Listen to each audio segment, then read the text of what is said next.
Marvel's master of multiversal magic. Greetings, fellow multiversal adventurers. It's an honor to have you back in this saga that has us all hooked. Official channel statement: this story is 100% epic fiction, so please don't attempt real magic. The results aren't guaranteed and insurance won't cover it. The rights to this masterpiece belong entirely to its brilliant original author. We are just a barge sharing it with you. Do you want to keep being part of this amazing community?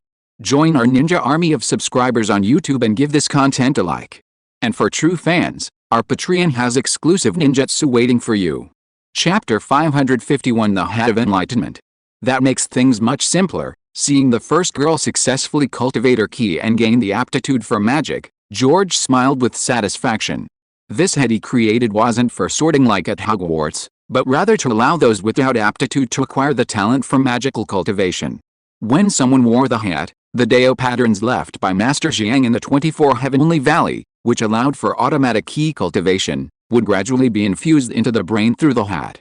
Once the ki cultivation was complete, the aptitude for magical cultivation would be gained. He called it the Enlightenment Hat, of course. Integrating so many Deo patterns from the entire 24 Heavenly Valley into the hat to achieve this effect took considerable effort. If he hadn't combined the weapon forging techniques of various worlds, he truly wouldn't have been able to create such a hat. Your name is Hannah, right? Yes, headmistress, my name is Hannah. The girl stood up from her chair, feeling refreshed and completely transformed. Hearing the legendary human sitting in the center call her name, she immediately nodded excitedly. Have you studied the basic theory of spells before? George asked gently. Humans are far fewer in number than elves, but they're not exactly few either. Moreover, because they're scattered across various places, their gatherings were sporadic, and some humans are still on their way after learning about the situation in the Elven City. Therefore, he couldn't always have time to test their magical aptitude. So he devised a very simple method, to publish a basic theory of spells, allowing humans to learn it on their own. The book didn't contain any advanced spells, just the most common ones like illumination and cleansing spells.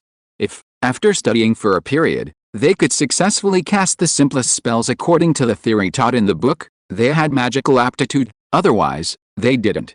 Similarly, this method could eliminate those with aptitude but lacking the ability to learn. Many adult humans simply couldn't concentrate on reading this simplest spellbook, and even those who were dull-witted couldn't learn it.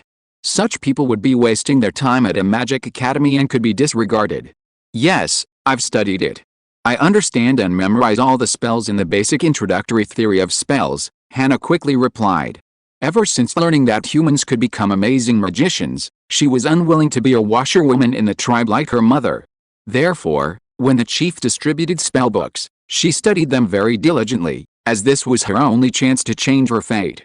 Unfortunately, reality is often cruel. She didn't have the talent of a magician. Even if she chewed up and swallowed the entire book, she couldn't cast even the simplest illumination spell. Try it. George flipped his hand, and a thick staff over a meter long appeared in his hand, then slowly floated to Hannah's side. All the magic he had learned from various worlds, after his modifications, no longer required a wand to cast, but that didn't mean the wand was useless. It was indeed ineffective for him now, but it was still very useful for beginners, or even for established magicians. It could help them cast spells faster and increase their power. However, the ones he was now teaching the dwarves to forge weren't the small wooden sticks from the Harry Potter world, but large ones inlaid with the magic crystals of this world. The humans of this world were inherently far stronger than ordinary humans from other worlds. Even a 3-year-old child could easily lift a 100-pound stone. Making the ones larger and sturdier meant they could be used as clubs if orcs got close and they didn't have time to cast spells. Especially for those with poor magical skills, casting an illumination spell to blind the orcs, then unleashing a barrage of attacks with a wand wouldn't be bad. Bright as day, Hannah excitedly took the wand, then skillfully recited the illumination spell she had practiced countless times. A bright white light immediately shone from the top of the wand. I'm a wizard. Mom, I'm a wizard. Hannah's eyes immediately reddened as she watched herself successfully cast a spell, tears streaming down her face uncontrollably. It really is possible. That's wonderful. The elven princes sitting next to George were also filled with excitement. Humans only live for 100 years, but they learn magic very quickly. If this continues, in a few hundred years, the combined army of the three races will have a large number of skilled human mages. Crucially, humans are also very prolific. Elves might not have a child for hundreds of years, while humans can have 3 or 4 generations living together in 100 years.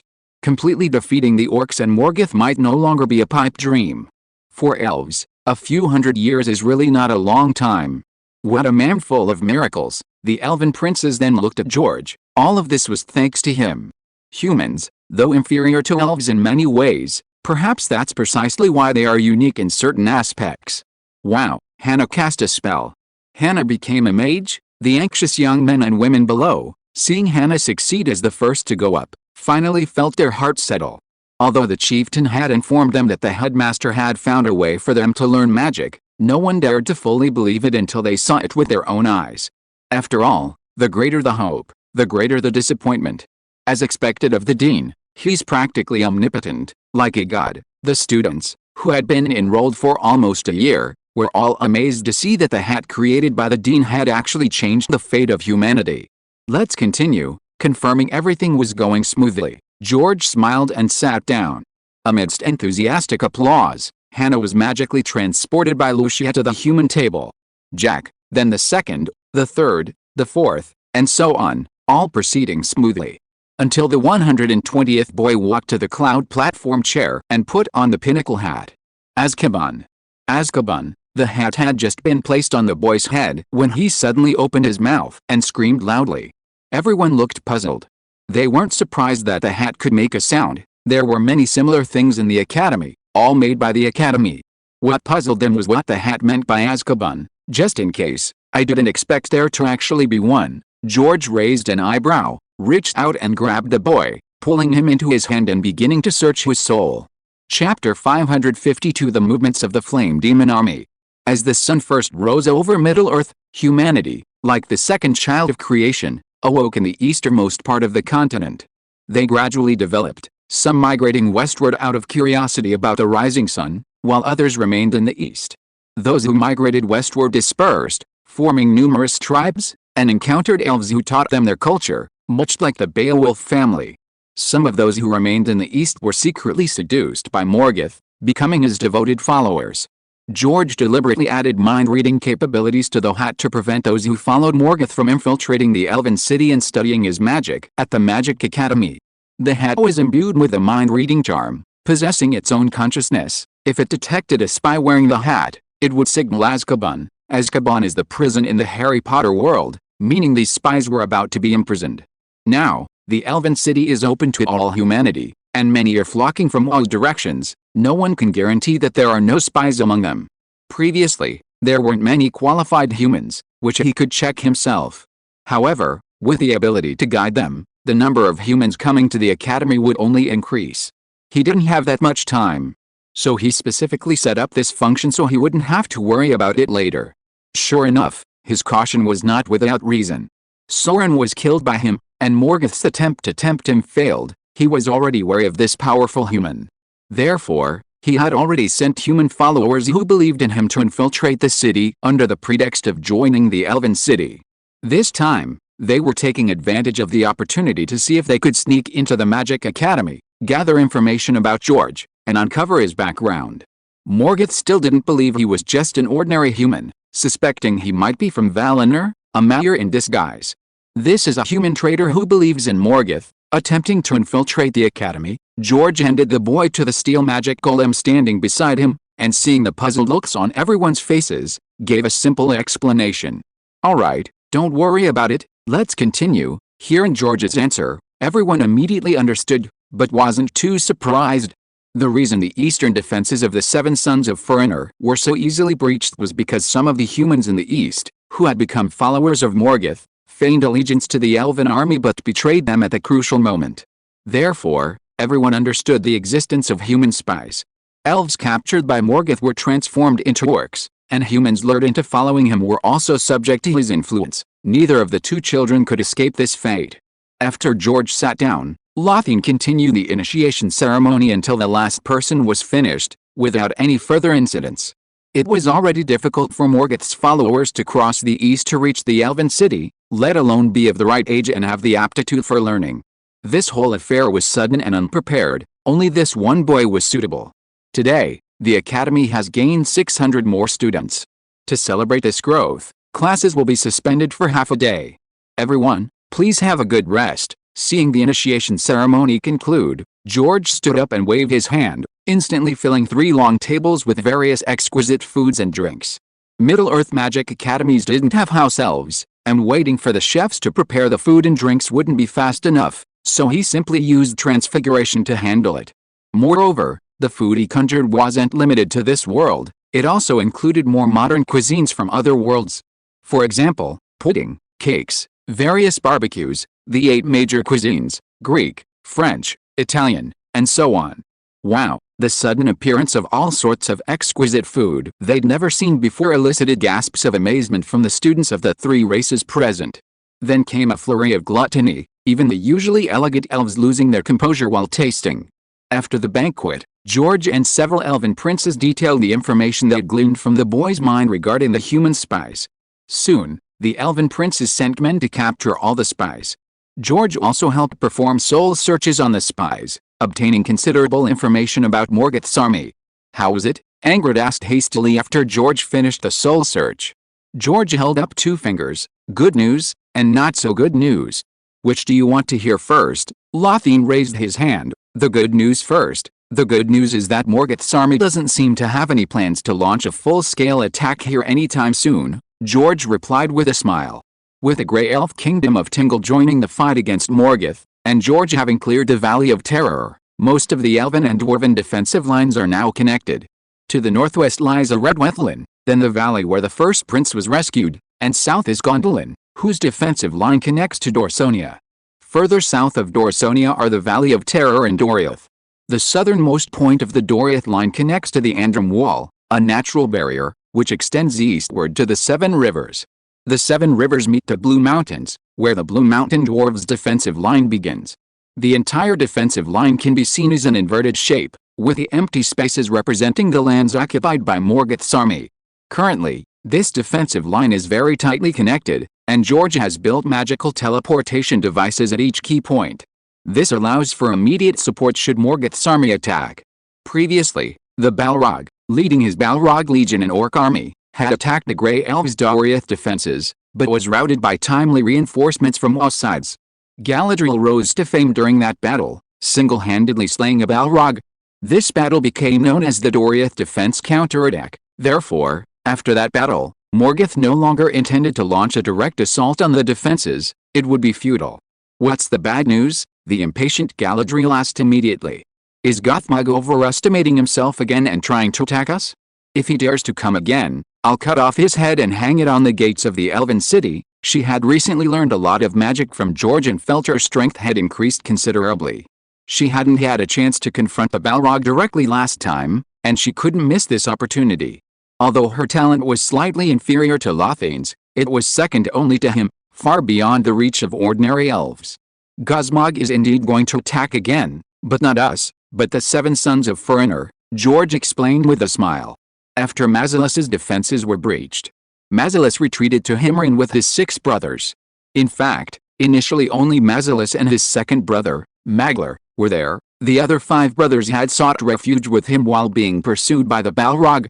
If you are listening to this novel on a channel other than Fanfic World, it means it was downloaded and re-uploaded without effort. We warmly invite you to visit our channel, Fanfic World.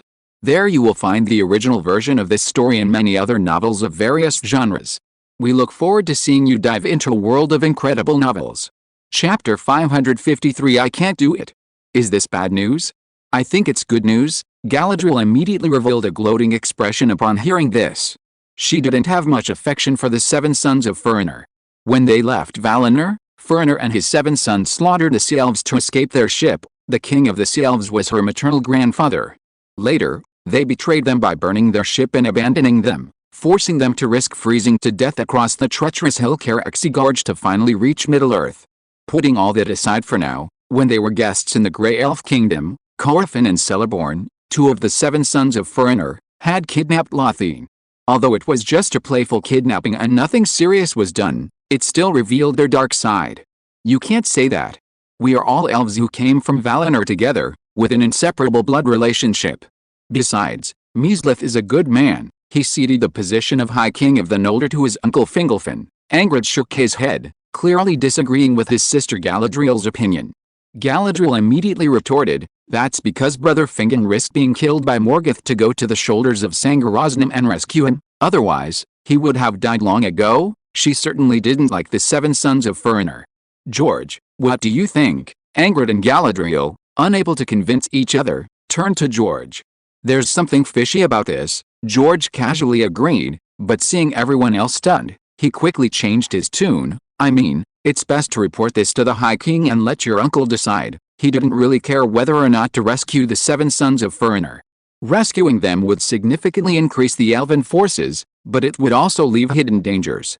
The seven sons of Fëanor were no pushovers, especially the troublesome Curufin and Galadriel.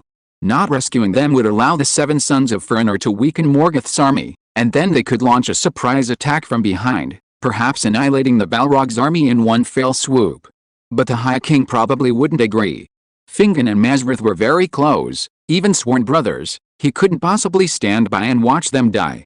In any case, whether he saved them or not, he couldn't directly participate in the battle anymore. Morgoth was definitely watching him closely now, and if he revealed his strength again, it might be mistaken for a signal that the Valinor gods were coming to Middle-earth, and he'd probably have to hide immediately. With Morgoth's strength, if he was focused on hiding, he wouldn't be able to find him. Besides, he wasn't confident he could defeat Morgoth yet. Hearing this, Angrid and Galadriel turned to look at Lothain, who immediately leaned against George and chuckled, "Your Majesty, I second that." "It's your Majesty's second that. Your Majesty and your Majesty don't mean the same thing," George immediately corrected. "Besides, I'm not the Emperor, and you're not a subject. The relationship isn't right." Lothain had been pestering him for stories lately, so he directly extracted plot elements from the legend of Jen Huan and wrote a novel for her. He figured if human women liked it, elves would probably like it too. He did enjoy reading, but this had led to Lucian frequently using nonsensical terms from novels when speaking to him lately. "But I can't do it," Lucian blinked, a slight smile playing on her lips. Seeing he couldn't change, George stopped asking. "I second that. I second that." The third prince, seeing his second brother and fourth sister looking at him again, quickly raised his hand to show his support. Supporting his second brother would surely annoy his fourth sister, while supporting his fourth sister would offend his second brother. He didn't care anyway, so he simply supported George. He guessed George and Lucian thought the same way, letting their uncle worry about it. "All right then, I'll immediately use the key to report to Uncle Westlin." Angrid nodded and rose to head to the hall where the Magic Academy kept the key. Galadriel made a face at her second brother. "HMPH, I bet Uncle will agree to rescue them." The next day, Angrid returned to the Elven City, accompanied by Fingal and his army. Clearly, Fingolfin had decided to send troops to rescue the seven sons of Fëanor. Not only were the seven sons of Fëanor fellow Noldor elves, all having come from Valinor together, but more importantly, they needed them to tie down Morgoth's army. Helmrin, where the seven sons of Fëanor were located, was in the east. If Morgoth's army attacked that line, they would have to detach a large force to defend the rear, preventing a pincer attack. The Noldor elves led by the seven sons of Fëanor were among the most elite and powerful elves. If the seven sons of Fëanor were defeated, Morgoth's army would attack the line again with all its might, a force far greater than before. In that case, let the students of the Magic Academy also have a chance to practice. After deciding to rescue the seven sons of Fëanor, George simply dragged the entire faculty and students of the Magic Academy along with the elven army to the battlefield. Firstly, after this period, apart from the freshmen who had just enrolled yesterday, many students, especially humans, had mastered the most basic light magic. This would definitely play a significant role on the battlefield. Secondly, it would broaden the horizons of the new students. Of course, the most important point was that he felt this might be an opportunity to directly crush Morgoth's army. He wouldn't act directly, but that didn't mean he couldn't secretly help the allied forces. The seven sons of Fëanor were besieged, and to survive, they would undoubtedly fight with all their might. Coupled with the improved equipment and strength of the three races' allied forces, there was a great chance to destroy the Balrog's army in one fell swoop. Growling and Sorin had already been killed. If the Balrog and his army were also defeated, Morgoth would be besieged in Angbin again, and his power would be unprecedentedly weakened. After some time, when his strength has increased, he can directly attack Angbin and take Morgoth. Both the Balrog and the Balrog are corrupted Manyar, possessing exceptionally powerful souls capable of binding spirits. He can gradually absorb these spirits to increase his strength. In eastern Doriath, along the Chiron River defense line, elven warriors in golden armor, academy mages wielding wands, and dwarves riding goats arrived one after another via the portkey. The leader of this allied army was Fingon, the High King's eldest son, assisted by George and the eldest prince of the Blue Mountain Dwarves. All men, heed my command. March east. With Fingon's order, the allied army crossed the Chiron River and slowly advanced towards the elven city of Hinrin. As for why George didn't use a small world to teleport the army there directly? Because it wasn't necessary. Although the goal was to rescue the 7 sons of Fëanor, they needed to be rescued in despair, otherwise, given their personalities, they probably wouldn't cooperate. Therefore, a slow march was preferable. To put it bluntly, going later would allow the 7 sons of Fëanor to have more time to weaken the Balrog and the orcs. Chapter 554 Lucie's Confession. George, I see you humans marry very young, basically having children before you're even 20. Riding on the great stag, Lothian tentatively asked George beside him. Many human and elven girls in the academy admire and like you. Have you considered finding a girl to marry? Do you prefer humans or elves? Humans marry young because of their short lifespans. My lifespan is already as long as an elf's because of my magical training, so I'm not considering marriage for now. Do you prefer elves or humans? Actually, I think they were the same. George rode on his metal unicorn made of mimicry magic, enjoying the scenery along the way, and replied casually. Marriage? He hadn't considered it for the time being. After defeating Morgoth, he still needed to go to Valinor to learn the techniques of world creation from the gods. He didn't have time to waste on finding someone to marry and have children. Besides, this was just one of his clones. In the future, he also needed to consider merging all his clones with his main body to advance to the multiverse. When each clone was a single universe, it meant that each of his clones already had a complete small world. If he can integrate these clones into his main body in the future, it will be equivalent to merging these individual small worlds together, creating many worlds. In principle, this is similar to evolving from a single universe to many universes, advancing to the multiverse level. However, he is taking a shortcut in this way. Otherwise, there's no other way. If you were to truly rely on his own cultivation to advance to the multiverse level, it would take an unknown amount of time. Unless he learns from Dormammu and expands his dimension by devouring other universes. But he certainly won't do such a suicidal act. So one day, this clone of his will definitely leave this world and return to his main body. If it gets married, it will have to leave with its partner. This isn't impossible. If it can leave, it can naturally return at any time. But if this clone gets married, what about the other clones? In those worlds, will the other clones also get married? If they get married and have children, wouldn't it be difficult to handle them if they meet after merging? Unless they never meet. After thinking about it carefully, by then he will definitely have advanced to the multiverse level, with many small worlds. He can place one in each world, and they won't meet, so there won't be any problems. He wasn't particularly devoted in love. It was impossible for him to find only one person across all the realms. If he later became strong enough to protect himself, his family, and friends, then having multiple wives and children wouldn't be a bad idea. With great power comes great responsibility.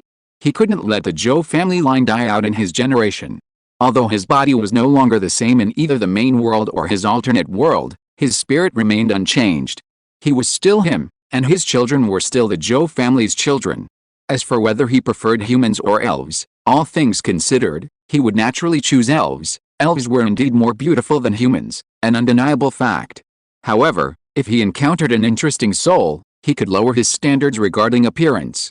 With his current abilities, improving appearance was incredibly easy. By strengthening his power and altering his physical functions, he could fundamentally improve it.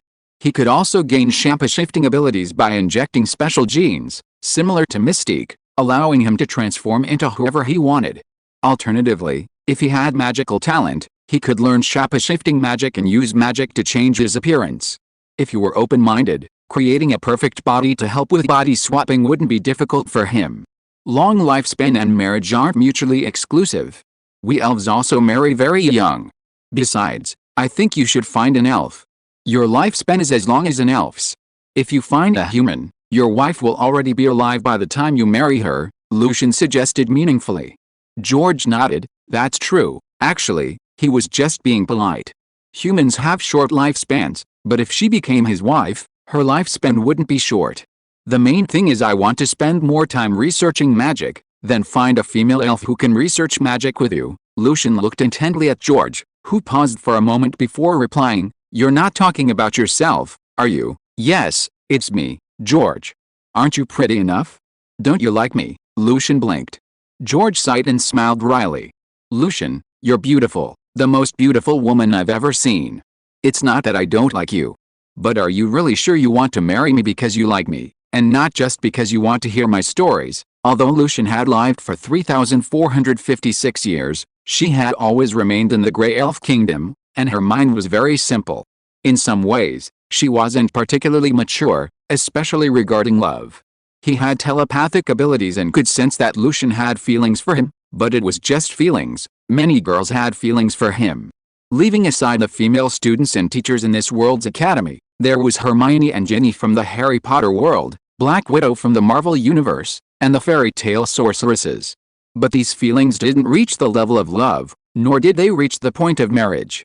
Lucian's feelings for him mostly stemmed from the stories he told her. She probably wanted to constantly get new and interesting stories from him, which led her to consider marriage.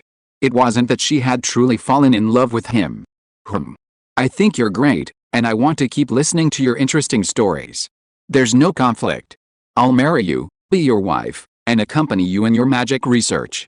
You can tell me stories, and our lives won't be boring. Lucia pondered for a moment before explaining. George shook his head. You should think about it again.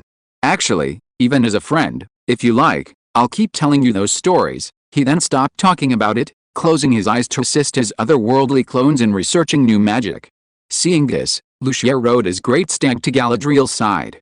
Galadriel asked with a gossipy look, So, did he say yes? No. Lucia looked somewhat dejected. Galadriel immediately showed an expression of disbelief. How is that possible? Is there any man in this world who can refuse you? He said. Lucia recounted his entire conversation with George.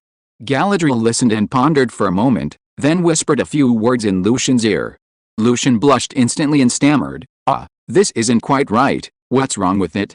If you're going to marry him, it's only a matter of time. Galadriel patted her chest and assured her, I've secretly watched this kind of thing many times. There are only a few positions, simple, I guarantee I'll win him over. Chapter 555 Dancing in the Moonlight. Night fell, and the allied forces of the three races camped in the South Elmer's forest. Inside the main tent, the elven princes discussed the battle situation. What's the situation in Himrin now? Fingon, as commander-in-chief, asked. The second prince, Angrid, stepped forward. According to scouts, Himrin is besieged by Gothmog, with his Balrogs and orcs. At our current speed, how long will it take to get there? Fingon frowned. At least 3 days, Angrid replied after a moment's thought. Galadriel seemed unconcerned. I don't think we need to rush. Rushing will weaken our fighting strength. Given Measles and his group's strength, if they hold out, Gothmog won't be able to take them for months. If Measles and his group were so easily defeated, Gothmog wouldn't have waited this long. As the most powerful Noldor elves, children of Fëanor who created the Silmarils, the combined fighting power of Measles and his 7 companions was not to be underestimated. Galantal, you're right. We don't need to rush. But I have a feeling this siege of Measles is more than it seems. Fingon didn't refute Galadriel, but a hint of worry appeared on his face. Why didn't Gothmog launch a full-scale attack on Himrin before? Firstly, Measles and his forces were indeed tough nuts to crack. It would take months to take them down, and even if they did, their losses would be heavy. Secondly, he worried that during the siege of Himrin, they would come to its aid as they are now. Even before they formed a 3-race alliance, sending troops from the furthest elven city would only take about 10 days. Now, however, they have formed a 3-race alliance, and Gothmog was previously repelled by them. They should know their strength is considerable. Under these circumstances, they still dare to besiege Measles.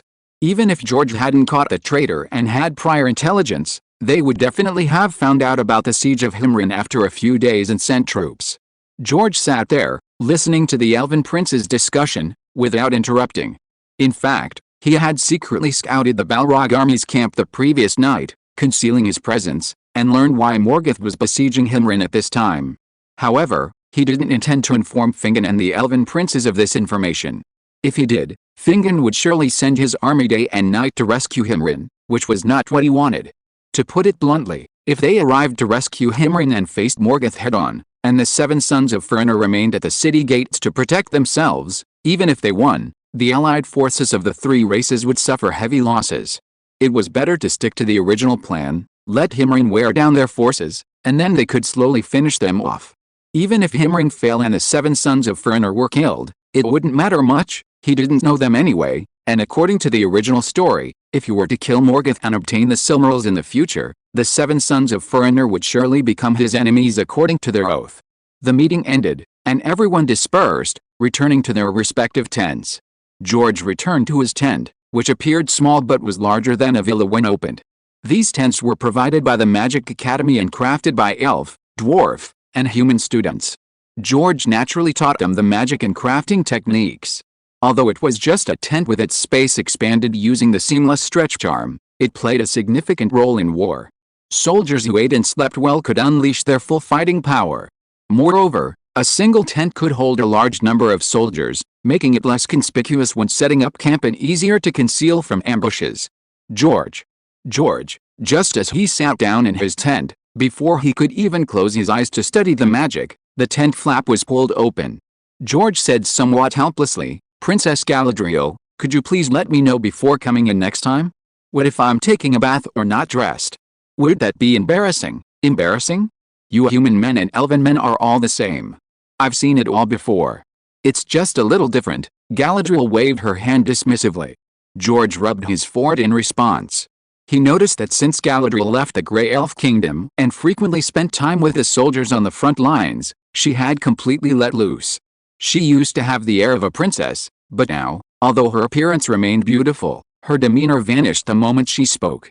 "Alright, what's the rush? It's not me looking for you, it's Fingon.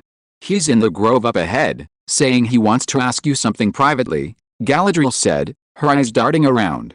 "The Marshal wants to see me." George raised an eyebrow, looking at Galadriel with suspicion. Although he couldn't read minds, he could tell from Galadriel's expression that she was lying. Yes, let's go. Fingon must have something urgent to tell you." Without waiting for George to ask further, Galadriel pulled him away, heading straight for the deserted grove. George didn't resist. He guessed it was just another little prank. Galadriel often did these things. Ever since realizing he could never defeat him, Galadriel had enjoyed playing harmless little pranks on him. George usually didn't disappoint, treating it as child's play. Lucian, entering the grove and reaching a clearing in the middle, George saw Lucian standing with her back to him in the moonlight. Lucian had changed into light, sheer garment typical of the elves, and in the moonlight, her porcelain-like skin was faintly visible beneath. The glimpses of her skin were enough to make one's blood boil. "George, you've never seen me dance before, have you?" Lucian turned around and began to dance like a butterfly on the grass in the moonlight. Lucian was the most beautiful and skilled dancer among the elves, and now, her dance, enhanced by the semi-transparent sheer fabric, was both sacred and alluring. Even with George's self-control, he found himself struggling to resist. Seeing George captivated by Lothien's dance, Galadriel, seemingly having accomplished her mission, quietly withdrew from the grove and stood guard outside.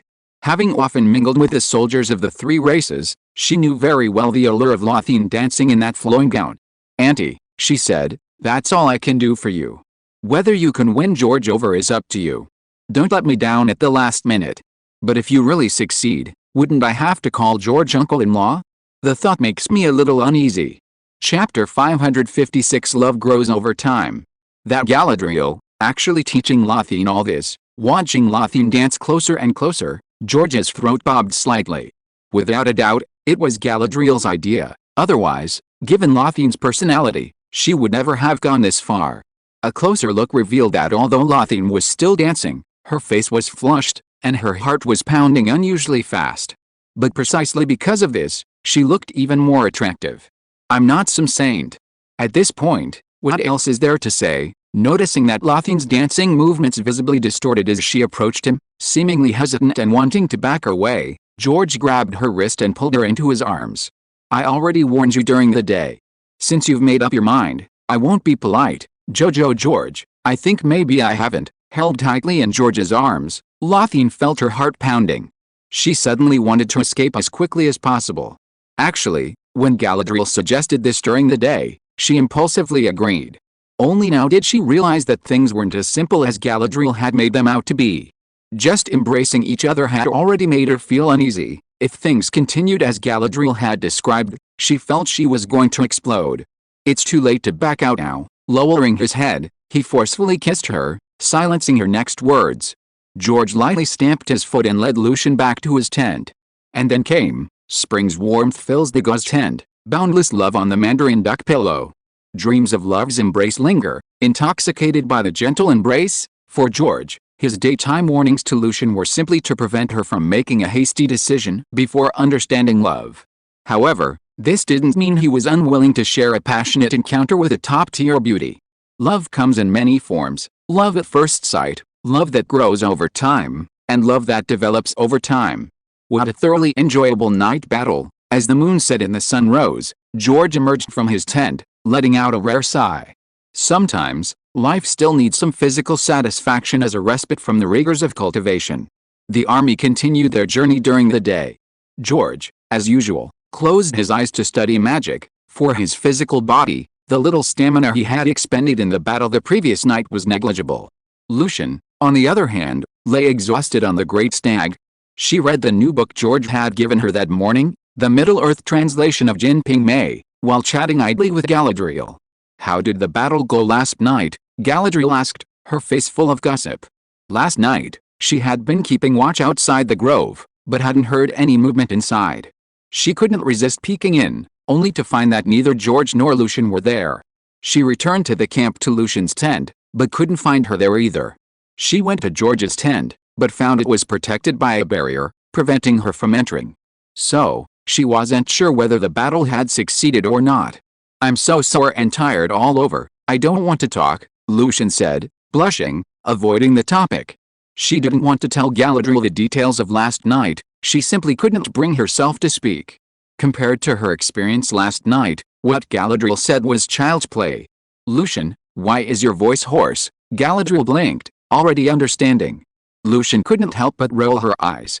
"You'd be hoarse too if you were in that situation." She slowly cast the healing spell George had taught her, gently placing it on her throat, and her voice quickly returned to normal. "What book are you reading?" Galadriel was then drawn to the book in Lucian's hand, but Lucian quickly closed it and hid it in her bosom. "Nothing, nothing, just a kind of book you dislike the most, like Dream of the Red Chamber, boring. I prefer Romance of the Three Kingdoms and Water Margin." Upon hearing this, Galadriel immediately lost interest in the book in Lucian's hand. She disliked books about love, intrigue, and power struggles, like Dream of the Red Chamber and Empresses in the Palace. They were the most boring. She preferred books about fighting, killing, and unifying the world. She was a future High Queen, an elf. Yes, it's the same type as Dream of the Red Chamber. Lucia's eyes darted around. It was indeed the same type, only this one was more stimulating. An hour later, Galadriel noticed something was amiss. She found Lucy perched on the stag, reading, and suddenly her breathing became rapid, her face flushed. "Is it that good? Let me see." Taking advantage of Lucy's engrossed reading, she swiftly snatched the book and began reading with ease. Zemin Quing slept for 2 hours, opened his eyes, and saw the woman still hanging on the great trellis. His 2 white legs immediately stirred again. Galadriel felt increasingly uneasy as she read, finally slamming the book shut and looking at Lucy in disbelief. Her expression seemed to say, "Auntie, oh auntie, I never expected you to be such a spirit." Lucia snatched the book away, hurriedly explaining, "It's not what you think. This book is very profound, with many thought-provoking questions about human nature, and the details of human life within are quite interesting." "Really?" Galadriel looked doubtful, practically saying, "Don't try to fool me, I'm not well read." What she had just seen wasn't like that at all. But to be honest, it was quite interesting. "How about this? Let me borrow it tonight and see if it's as you say." The next day, at night, George quietly appeared in Lucia's tent. "I feel like my body hasn't recovered yet. Could I?" "It's alright, double hands." The third day, early in the morning, the bugle call for an emergency assembly sounded in the camp. "What's going on?" Second Prince Angrid and Third Prince Anor hurriedly asked Fingon, who was issuing the order. George, Lucia, and Galadriel, whose eyes were dark-circled, also left their tents and rushed over. Fingon's face was grave. There's a problem. Scouts report that Gosmog launched another attack on Himrin this morning, and Himrin is about to fall. How is that possible? Except for George, everyone's faces showed disbelief. It had only been less than 3 days. Even if Gosmog disregarded casualties and rest, attacking day and night without stopping, it was impossible for him to break through Himrin so quickly. This time, Gosmog's army not only included the Balrog Legion and the Orc Legion, but also a large number of dragons. The leading dragon, calling itself Encharagon, is even larger than a Gluggle and possesses wings for flight. Its flames are incredibly powerful. Its dragon legion is coordinating with Gosmog's aerial attack. Himrin simply can't withstand it. Chapter 557 Dragon Legion.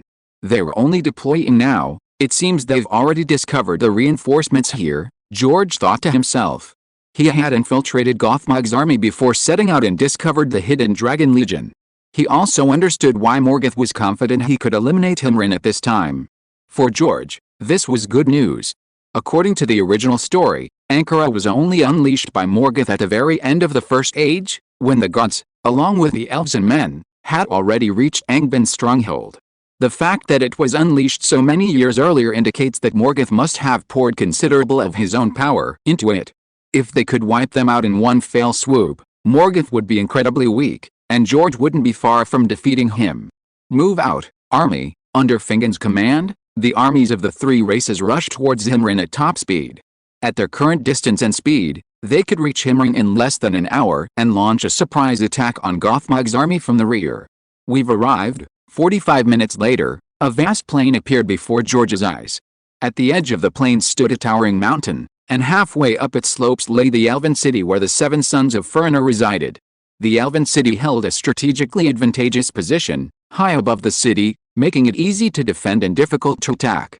However, now, due to the countless dragons circling above it, it had clearly lost its advantage, and the city walls were in ruins. The Balrog and Orc armies advanced rapidly, most of them rushing into the city and engaging in hand-to-hand combat with the older elves. Damn it, I didn't expect these guys to arrive so quickly. Standing on the city wall, the Balrog King Gosmog, a towering 20-meter tall figure, threw the corpses of the 2 elven princes he had slain to the ground, a cruel expression on his face. He knew the allied forces of the 3 races would come to their aid, but he hadn't expected them to arrive even faster than he anticipated. If they had arrived just 2 hours later, they could have captured Himrin and then focused all their efforts on intercepting the allied forces.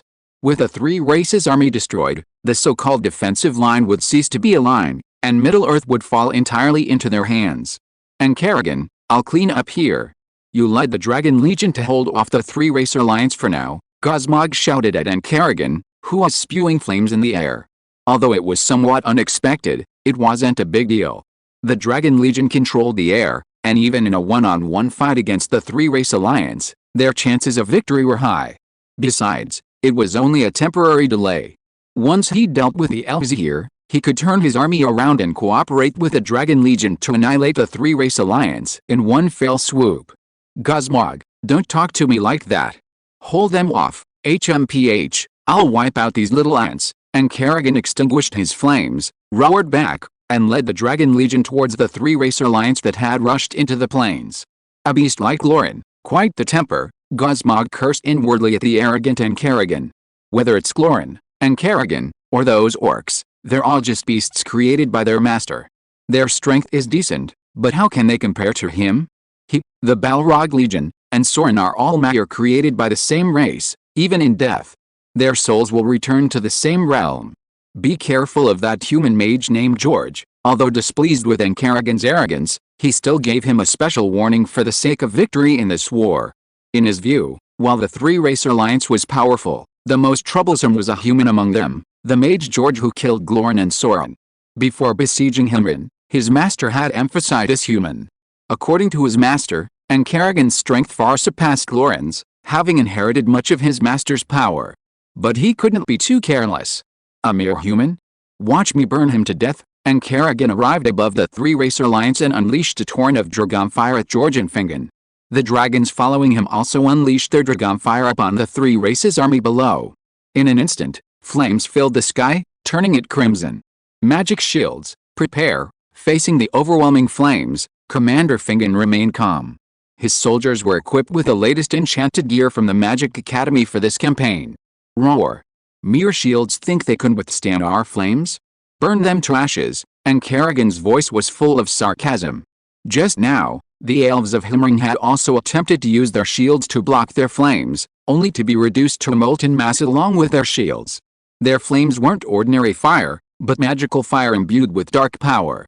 However, things didn't go as Kerrigan had predicted. As the allied forces of the three races raised their shields and channeled magic into them, golden energy shields simultaneously appeared above each shield. These energy shields, one after another, quickly formed a massive protective barrier, intercepting the countless dragon fires that rained down from above.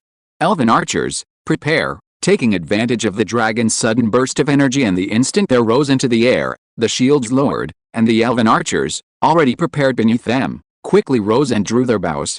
As magic was infused into the elven bows, complex runes lit up their surfaces. Fire. A volley of arrows erupted, countless golden arrows flying towards the dragons that had just turned back. Burn. Ankara roared again, unleashing a torrent of flames. He hadn't expected the elven shields in the three-race army to release magical energy shields that could block their flames. But even if the shields could block the flames, the arrows couldn't. If the arrows melted, the elven archers would be useless. What? Unfortunately, he was wrong again. Those arrows weren't ordinary arrows either. The moment they came into contact with the flames, a layer of solid ice quickly formed on their surface, successfully resisting the burning heat. These dragons' defenses are still too strong. George watched as the arrows pierced through the flames, striking the dragons but failing to penetrate completely, only causing them pain. He muttered to himself. The elven army's bows were magically modified, capable of firing arrows enchanted with different elemental powers depending on the situation. For example, imbuing them with light before firing could inflict significant damage on Morgoth's orcs.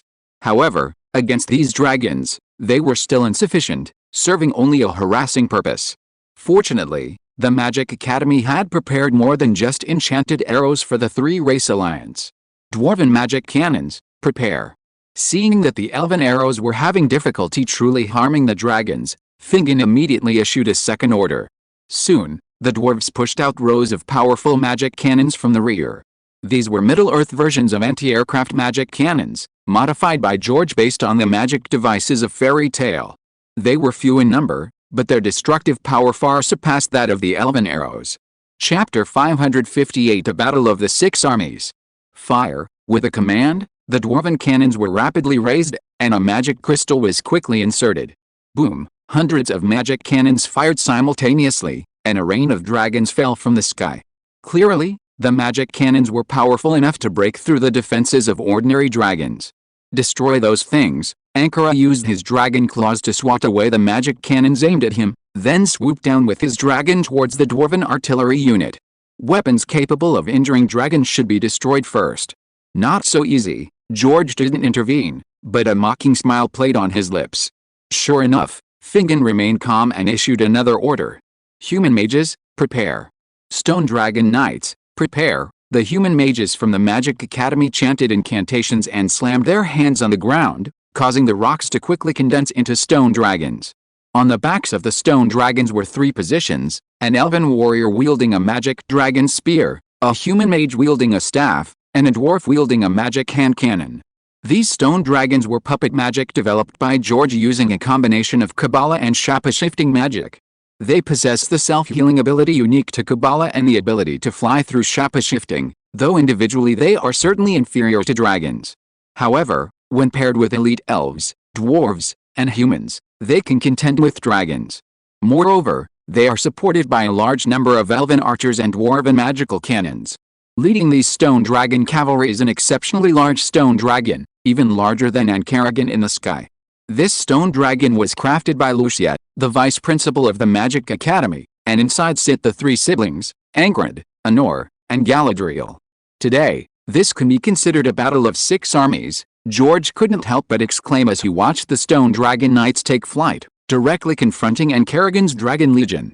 Balrogs, dragons, orcs, dwarves, elves, and humans, 6 races in total. This battle of 6 armies is on a completely different level from the future battle of 5 armies. The smallest dragon on this battlefield was at the level of Smog, and the weakest Balrog would be a formidable boss capable of challenging Gandalf the Grey in the future. The current elves, dwarves, and humans were far superior to those of the future. Most of the elves at this time were older elves, influenced by the 2 trees and baptized by the gods in Valinor. The future elves, with a few exceptions, would mostly be grey elves. The earliest dwarves were created by Al, the earth god, and after countless generations, they were no longer as powerful as the first generation. Humans were even less formidable. While not as strong as the older elves, they still played a significant role in the war. Whether it was Berethel rescuing Finrod or Beren stealing the Silmarils, both demonstrated the strength of humanity at this time. While future humans had better equipment and greater numbers, their individual strength had actually declined considerably. Even the orcs, transformed by Morgoth using elves and empowered by Morgoth's power, were still stronger than the orcs later controlled by Sauron. However, the orcs researched by Sauron, having incorporated human genes, overcame their weakness of fearing the sun. And Kerrigan is still too strong. It seems we need to use some more methods. After the Stone Dragon Knights encountered the dragons, a fierce battle ensued. Ordinary dragons, entangled by the combined forces of elves, humans, and dwarves, were easily blasted down by magical cannons. A fallen phoenix is no better than a chicken, and a fallen dragon is no better than a lizard. The 3 races swarmed in, quickly bringing them to the brink of death. George seized the opportunity to collect the dying dragons into his small world, and used his double-handed healing to treat the wounded soldiers. There was a reason for collecting these dragons created by Morgoth. Through Zhou Xing and Chu Tong, he learned that one of the 8 extraordinary techniques was called the 6 Treasures Immortal Thief, also known as the Saint Thief. This was a Taoist technique that brought body refinement to its extreme. It could create a perfect digestive system based on 6 organs: the large intestine, small intestine, stomach, triple burner, gallbladder, and bladder. Reaching its peak, one can seize the essence of heaven and earth, absorbing its life force to strengthen their body. The creator, Ruan Feng, is currently hiding on Nathan Island, living in seclusion because he can't overcome his psychological issues related to cannibalism. Once he obtains the 6 treasures of the Immortal Thief, these dragons will be invaluable resources and cannot be wasted. Although these dragons are individually inferior to those in the fairy tale world, they are far more powerful than those in the Harry Potter world. Only Ancarrigan, a dragon imbued with a large amount of dark power by Morgoth, is extremely troublesome. The 2 elven princes are certainly not weak, and their mastery of magic makes them even stronger in combat, having single-handedly defeated Galadriel, the Balrog. Against ordinary dragons, they could probably be defeated in a matter of minutes. However, against Ancarrigan, they struggle immensely, nearly being slammed down from the sky several times. Fortunately, the stone dragon possesses automatic regeneration capabilities. Even if shattered, it can quickly reassemble. As long as the human mage who created the stone dragon hasn't exhausted his magic power and hasn't been killed, the stone dragon can regenerate indefinitely. Even so, Galadriel and her 2 companions, piloting the stone dragon, could only barely stop Ancarrigan from destroying the dwarven magic cannon. They couldn't defeat him, let alone kill him. Ancarrigan's defense was too strong. Even being hit head-on by the dwarven magic cannon left him mostly unharmed, at most wincing in pain. The enchanted elven arrows were completely ineffective, not even as a distraction.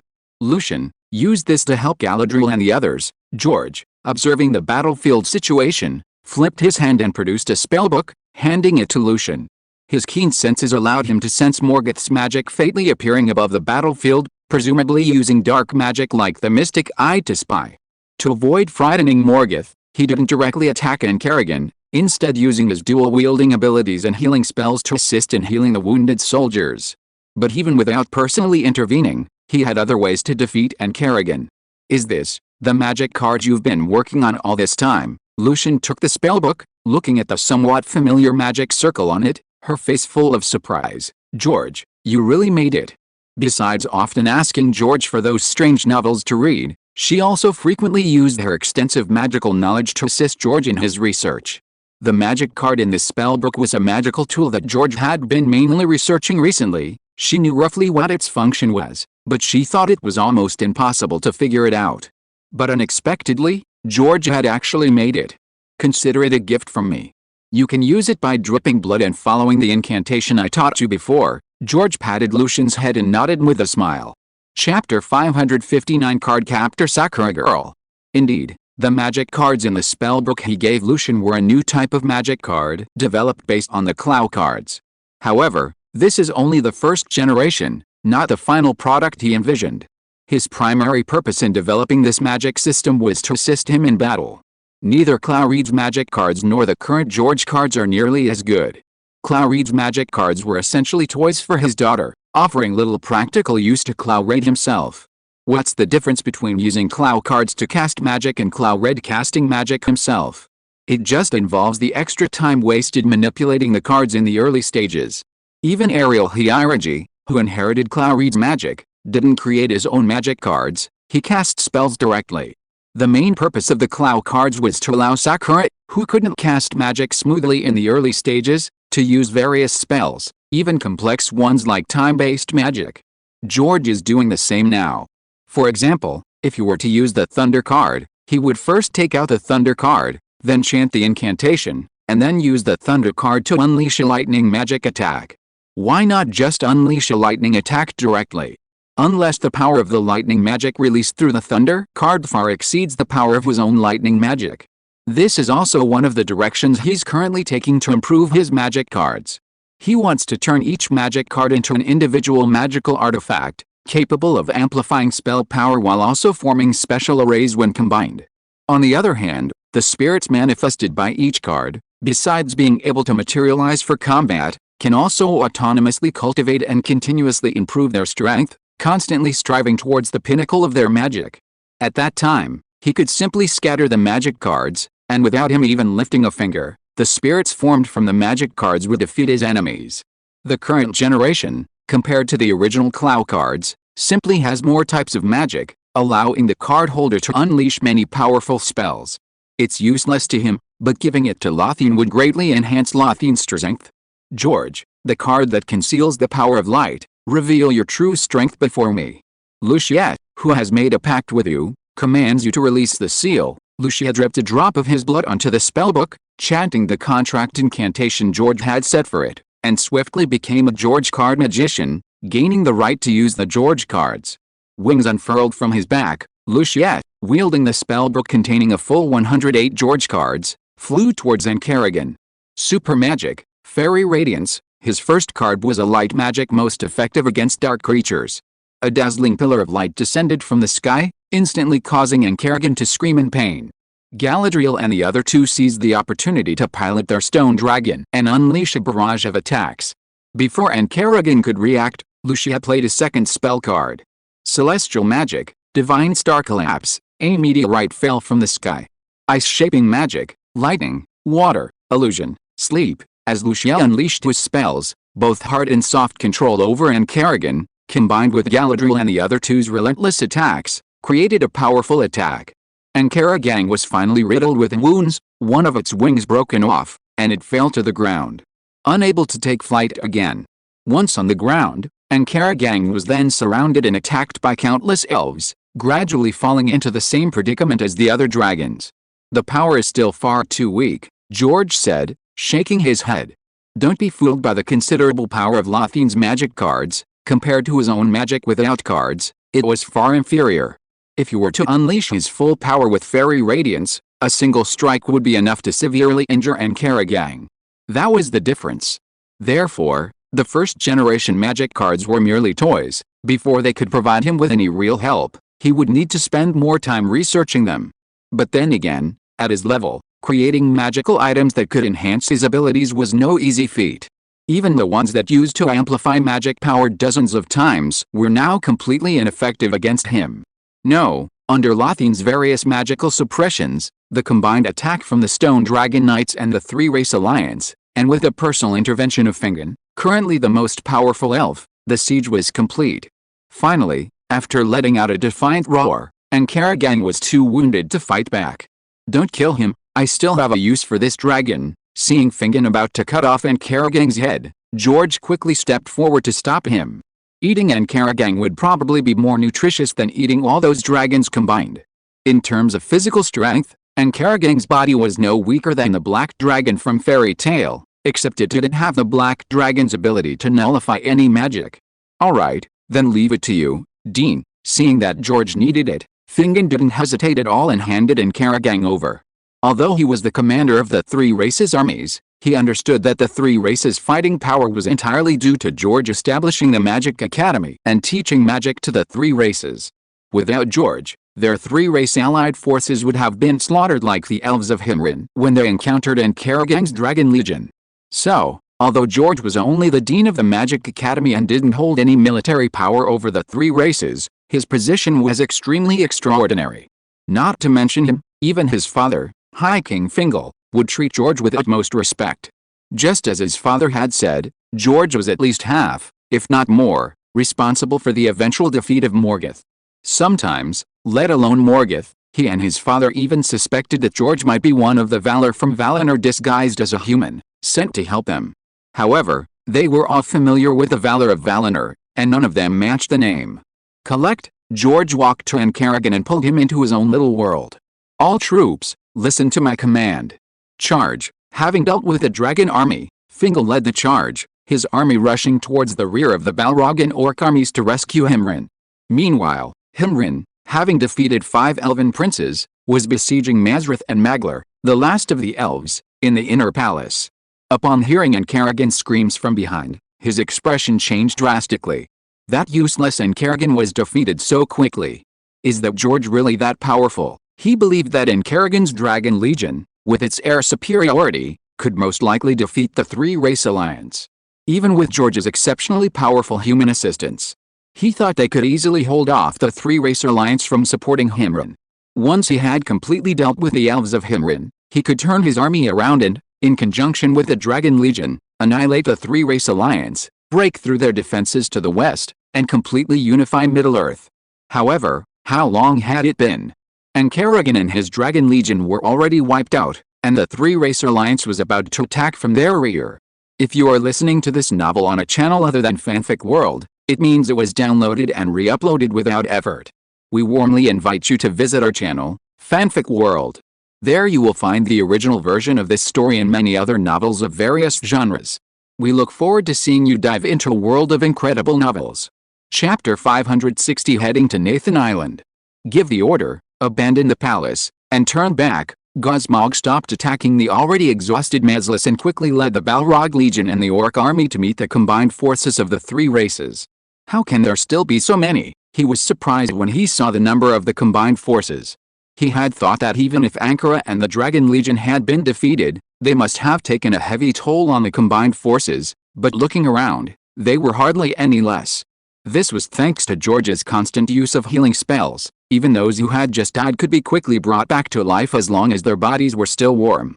Therefore, the combined forces suffered virtually no casualties. Fire, with Fingon's command, a barrage of arrows imbued with light magic rained down. Gosmog's Orc army was instantly wiped out in large numbers. The elves' enchanted arrows might not have much effect on the dragons, but for the Orcs, who were terrified of sunlight magic, it was a matter of one arrow killing one. A mere stab meant death, and a mere touch meant serious injury. How did the elves' arrows become so powerful? Gosmog was dumbfounded again.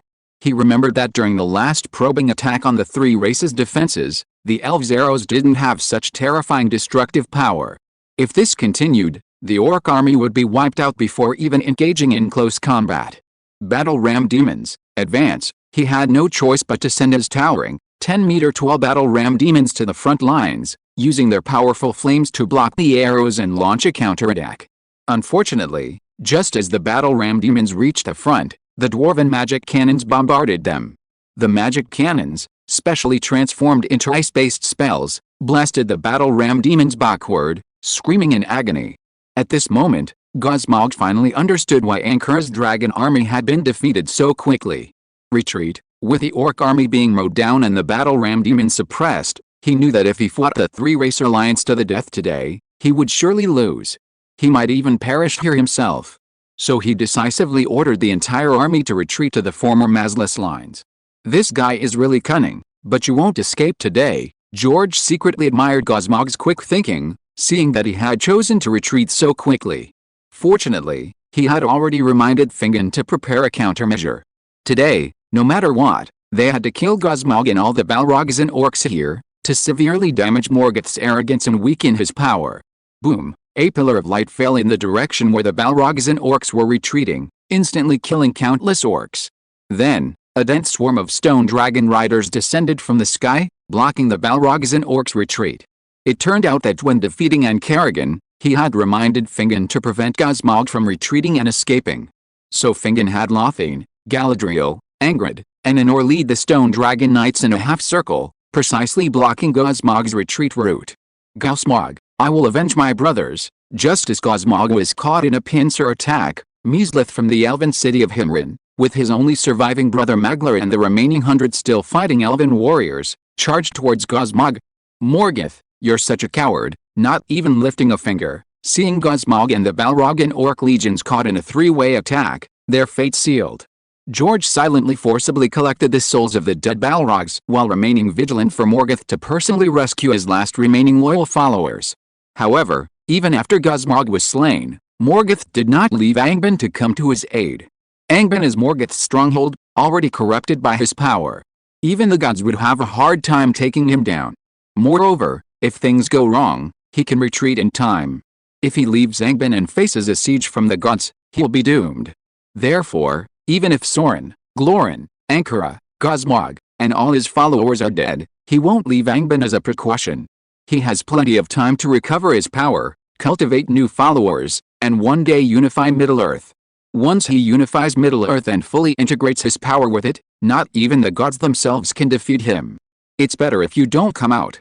I'm not entirely confident now.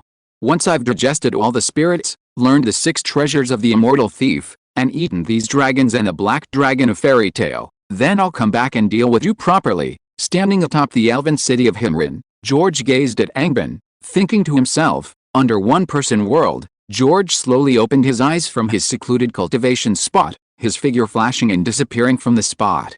It's time to head to Nathan Island to collect the 6 treasures of the immortal thieves. The creator of the 6 treasures of the immortal thieves, Ruan Feng, is on Nathan Island, as is Li Murksun, who promised Lu Jin a trade for the reverse life triple realm. More importantly, the existence of Nathan Island piqued his interest. Nathan Island is a small island in the Mediterranean region, also known as the Island of Extraordinary People.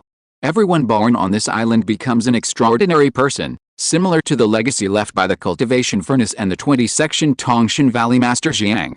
Legend has it that their ancestors lived during the Roman era, worshipping the forest god, and were later expelled to the island. Their sacred object is a divine tree, and it is because of the existence of this divine tree that every resident of the island is automatically transformed into an extraordinary person at birth. According to Chu Tong's intelligence, besides the normal islanders, Nathan Island also has the Nathan King and the 9 Nathan Guards. The 9 Nathan Guardians, chosen by the divine tree, are all powerful individuals completely loyal to Nathan Island and can teleport freely across the island using the tree's power. The Nathan King, besides teleporting freely throughout the island, can also monitor the entire island and significantly enhance the strength of the Nathan Guardians. In addition to the regular islanders, the island also has undocumented immigrants from all over the world. These undocumented immigrants are individuals who have committed crimes in various countries, offended others, and have nowhere to escape, leaving them with no choice but to seek refuge on Nathan Island. Nathan Island's rule is that anyone capable of entering the island and willing to relinquish their outside identity to remain on the island becomes a Nathan Island resident and is protected by Nathan Island. However, once on Nathan Island, one cannot leave for life. For this reason, some countries have once sent large armies to Nathan Island to exterminate these undocumented immigrants. However, at that time, an army composed of ordinary people was no match for the Nathan Island population, who were all extraordinary individuals, and suffered several crushing defeats. From then on, Nathan Island became a unique entity. Of course, the claim of cracking down on unregistered residents was a pretense. The real purpose was to target the sacred tree on Nathan Island. Chapter 561 Hiroshan. Indeed, this is quite interesting. Above Nathan Island, George looked down, his eyes lighting up. Under his immense mental observation, Nathan Island seemed to be a self-contained domain, containing immense power. Perhaps this divine tree can help me perfect my small world, He had a premonition that if he could properly study the principles of the divine tree's formation and the various abilities it derived, it might accelerate the formation of his small world. Quite a few people have come. Looking around, George saw many warships near the island. Most of them bore the logo of the American Behemoth Corporation. Behemoth Corporation was a powerful company founded by major American tycoons, its status equivalent to the domestic Nathan's Group. They mainly researched gene-enhancing drugs that could transform ordinary people into superhumans by dissecting and experimenting on superhumans. Behemoth Corporation sent so many warships to lurk outside Nathan Island to obtain the secrets of the Divine Tree, hoping to use it to perfect their gene-enhancing drugs. Behemoth's current 12th-generation gene serum cannot guarantee a 100% success rate in awakening ordinary people into superhumans, or rather, the chance of awakening is very low. Moreover, failure means certain death. Nathan Island's ability to transform every child born on the island into a superhuman has made it extremely coveted by major global powers, especially Behemoth, whose primary focus is profit. Normally, Nathan Island's unique power influences the surrounding seas, preventing large-scale invasions by various nations. Only a few highly skilled superhumans can break through the sea's barriers. But how could a small number of superhumans possibly contend with the entire population of Nathan Island?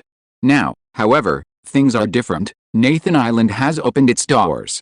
Therefore, not only Behemoth, but also other major and minor powers, as well as those interested in the Divine Tree or seeking revenge against the unregistered residents, are all eyeing Nathan Island with predatory intent.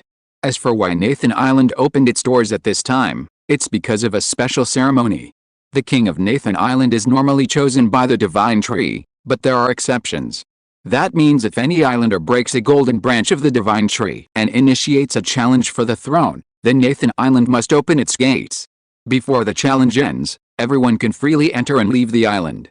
That's a good thing. George smiled, concealing his presence as he quietly entered Nathan Island.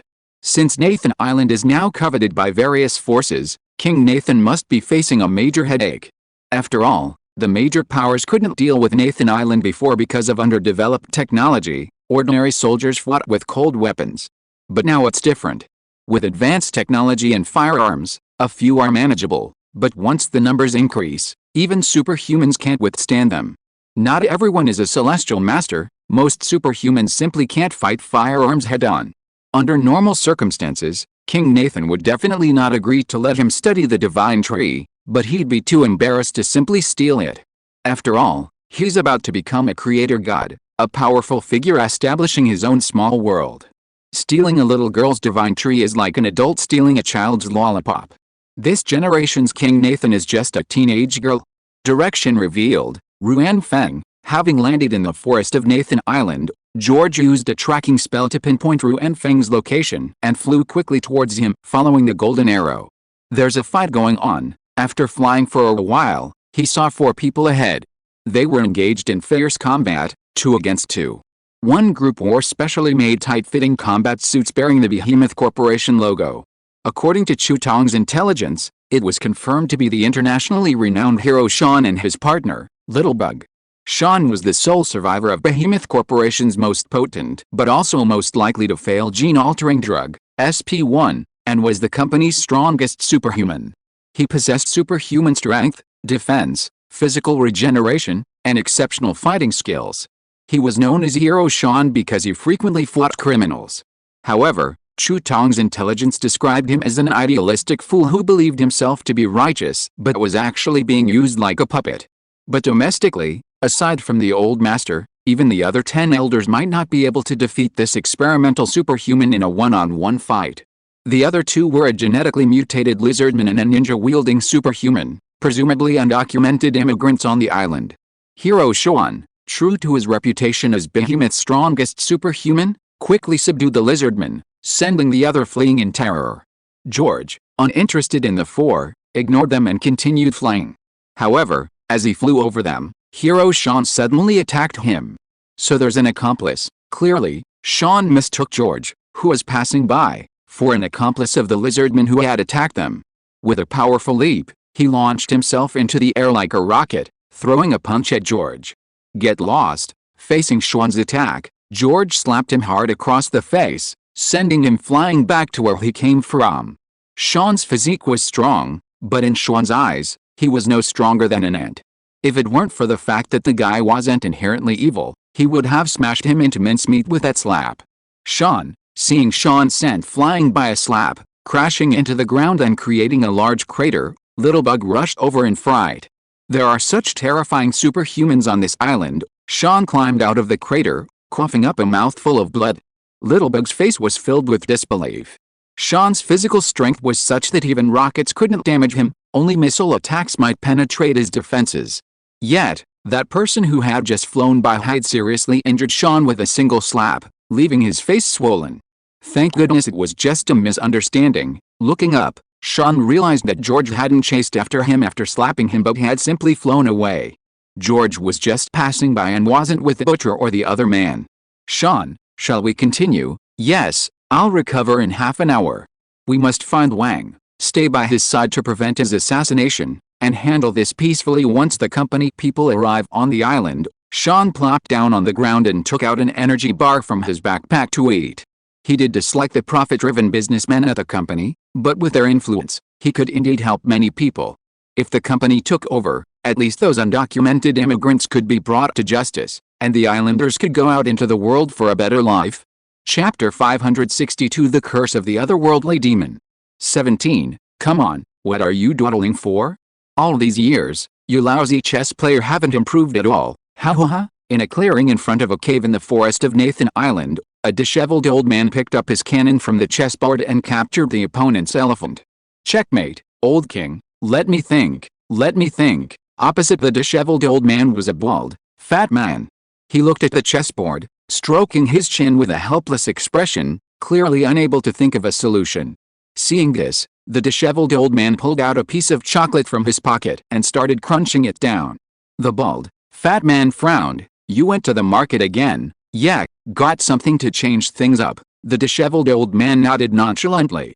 The bald, fat man sighed. With a method I taught you, you won't starve. Why risk going to the market? You've only been on the island for 3 years. You don't know the dangers here.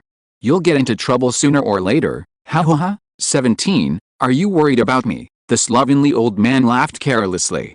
The bald, fat man nodded without hesitation. Few of my friends are still alive, and few can still call me 17. Anyway, you should be careful and live a few more years. It's not too late to go shopping after you've mastered the method I taught you. The two chatted while playing chess, the atmosphere harmonious. After finishing the game, the bald, fat man led the slovenly old man to practice his unique technique, one of the 8 famous extraordinary skills in the world of supernatural beings, the 6 treasures of the immortal thief. However, just as the two were practicing, 8 people dressed in different styles suddenly emerged from the forest. We've come to pick you up, Master Ru and Feng. The 8 men stood in the open space, and one of them stepped forward and shouted loudly to the bald, fat man. Indeed, this bald, fat man was Ru and Feng, one of the 36 thieves and the founder of the 8 extraordinary techniques. You're getting old, your hearing is a bit off. Young man, could you repeat the name you just mentioned? Ru and Feng, who had initially paid no attention to the 8 men, immediately stood up upon hearing them call out his real name, his entire body radiating terrifying killing intent. Over the years, although he had wandered from place to place due to psychological reasons, he had never used his real name, always using the alias 17, even Nathan Island couldn't trace his origins. But these 8 men had called out his real name in one go, clearly having come prepared. Master Ru and Feng, am I wrong? The man wasn't intimidated by Ru and Feng's killing intent, but quickly activated his protective magic weapon and spoke again. However, the next second, half of his neck disappeared, and Ru and Feng appeared behind him. A single, instant kill. The remaining 7 seemed unsurprised by the sight, merely marveling at Ru and Feng's strength while continuing their attack, each using their abilities to gang up on him. All 7 were skilled individuals from the supernatural world, each possessing protective magical artifacts. Their coordinated efforts made it difficult for even Ru and Feng to quickly defeat them.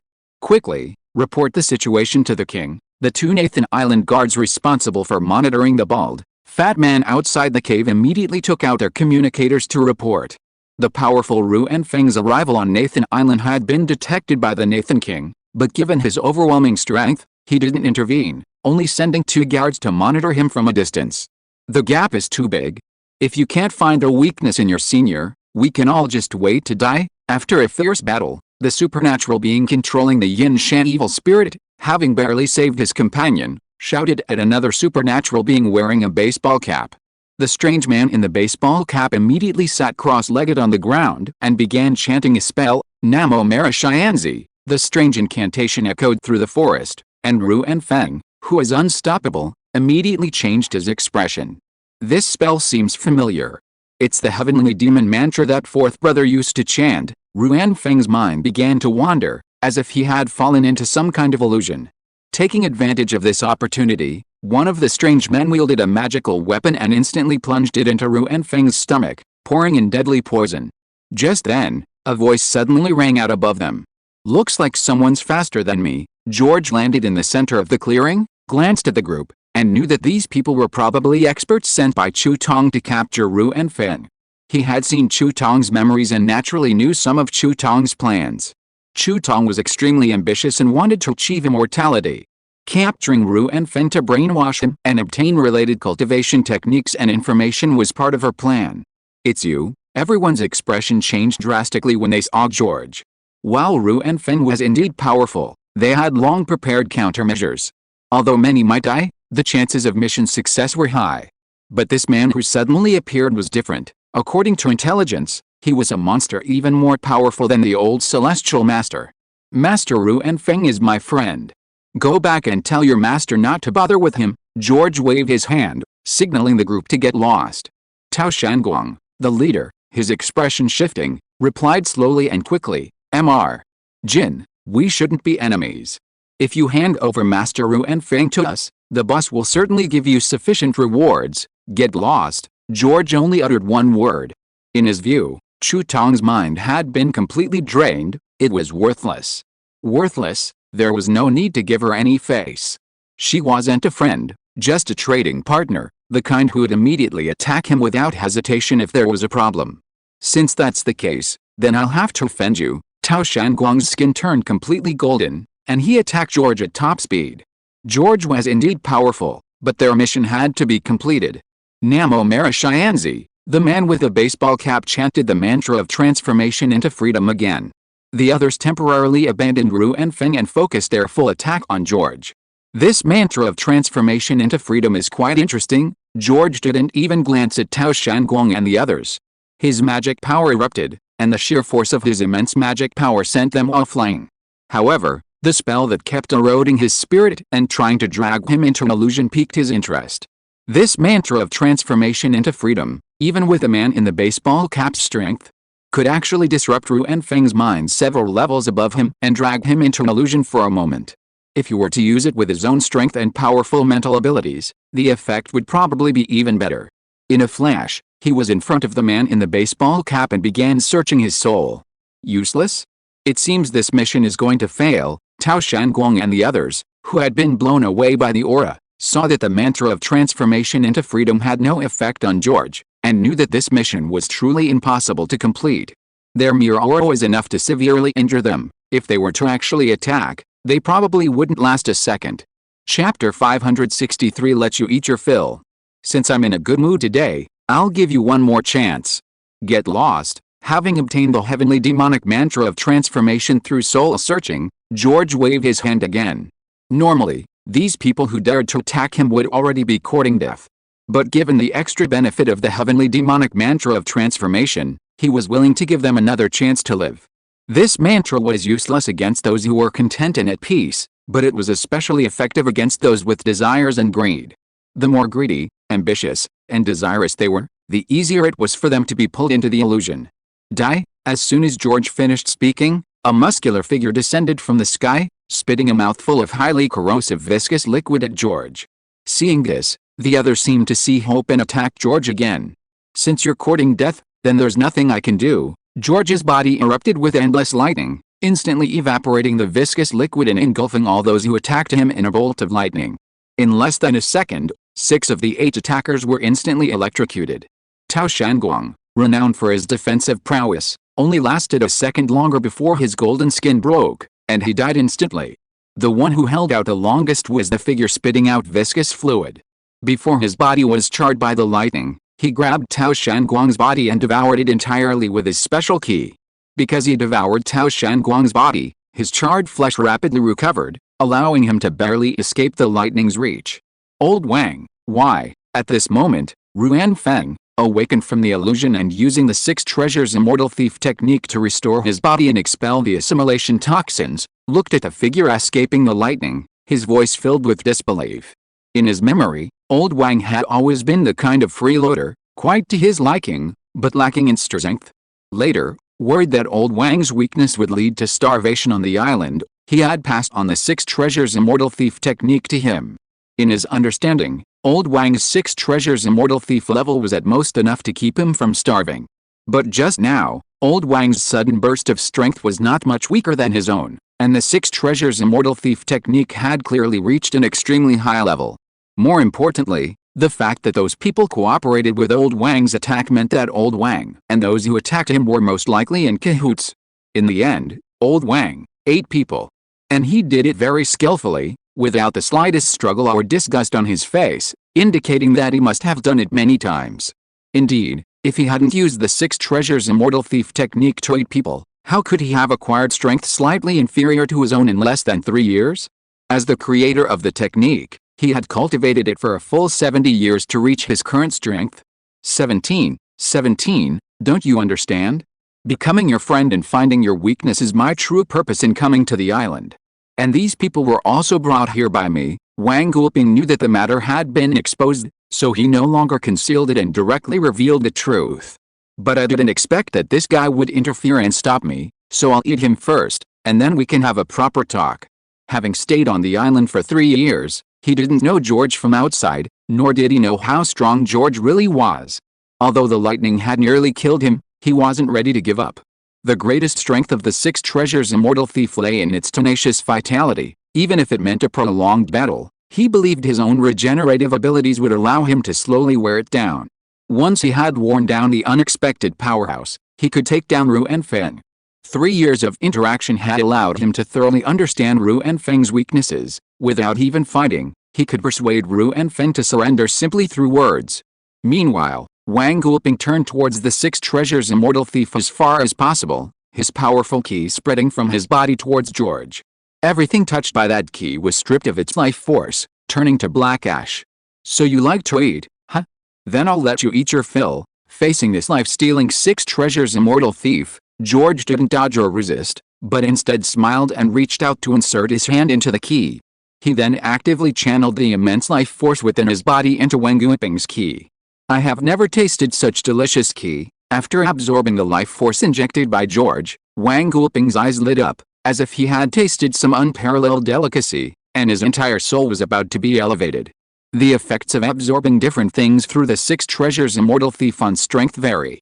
The worst are some flowers, plants, and trees, better are various wild beasts, and the most effective are the spirits of heaven and earth, humans. Among humans, the bodies of the extraordinary ones are the most delicious and provide the greatest boost to strength. He often goes to the market, but not really to exchange for food. There are 3 factions on Nathan Island. 1. The true Nathan Island people, possessing a 1,000-year history, worshipping the divine tree, and revering the king, with 9 guards managing and protecting the people of the gods. 2. The Northern Market, a neutral region on Nathan Island, a gathering place for all sorts of people, composed of wandering souls. 3. Paradise, an evil organization based in the south, a haven for criminals, ruled by the former American Extraordinary One, hanged upside down. The island's inhabitants are not to be trifled with, or they'll be hunted down by the Nathan Guards. The Nathan Guards can teleport anywhere on the island, and King Nathan can monitor the entire island. That's suicide. The criminals in Paradise are mostly very strong, and their leader, Upside Down, is abnormally powerful. Even with his current strength, he might not be able to defeat them, let alone at the beginning. Only the market is the safest place. Strength varies, and double-crossing is commonplace, with death being the norm.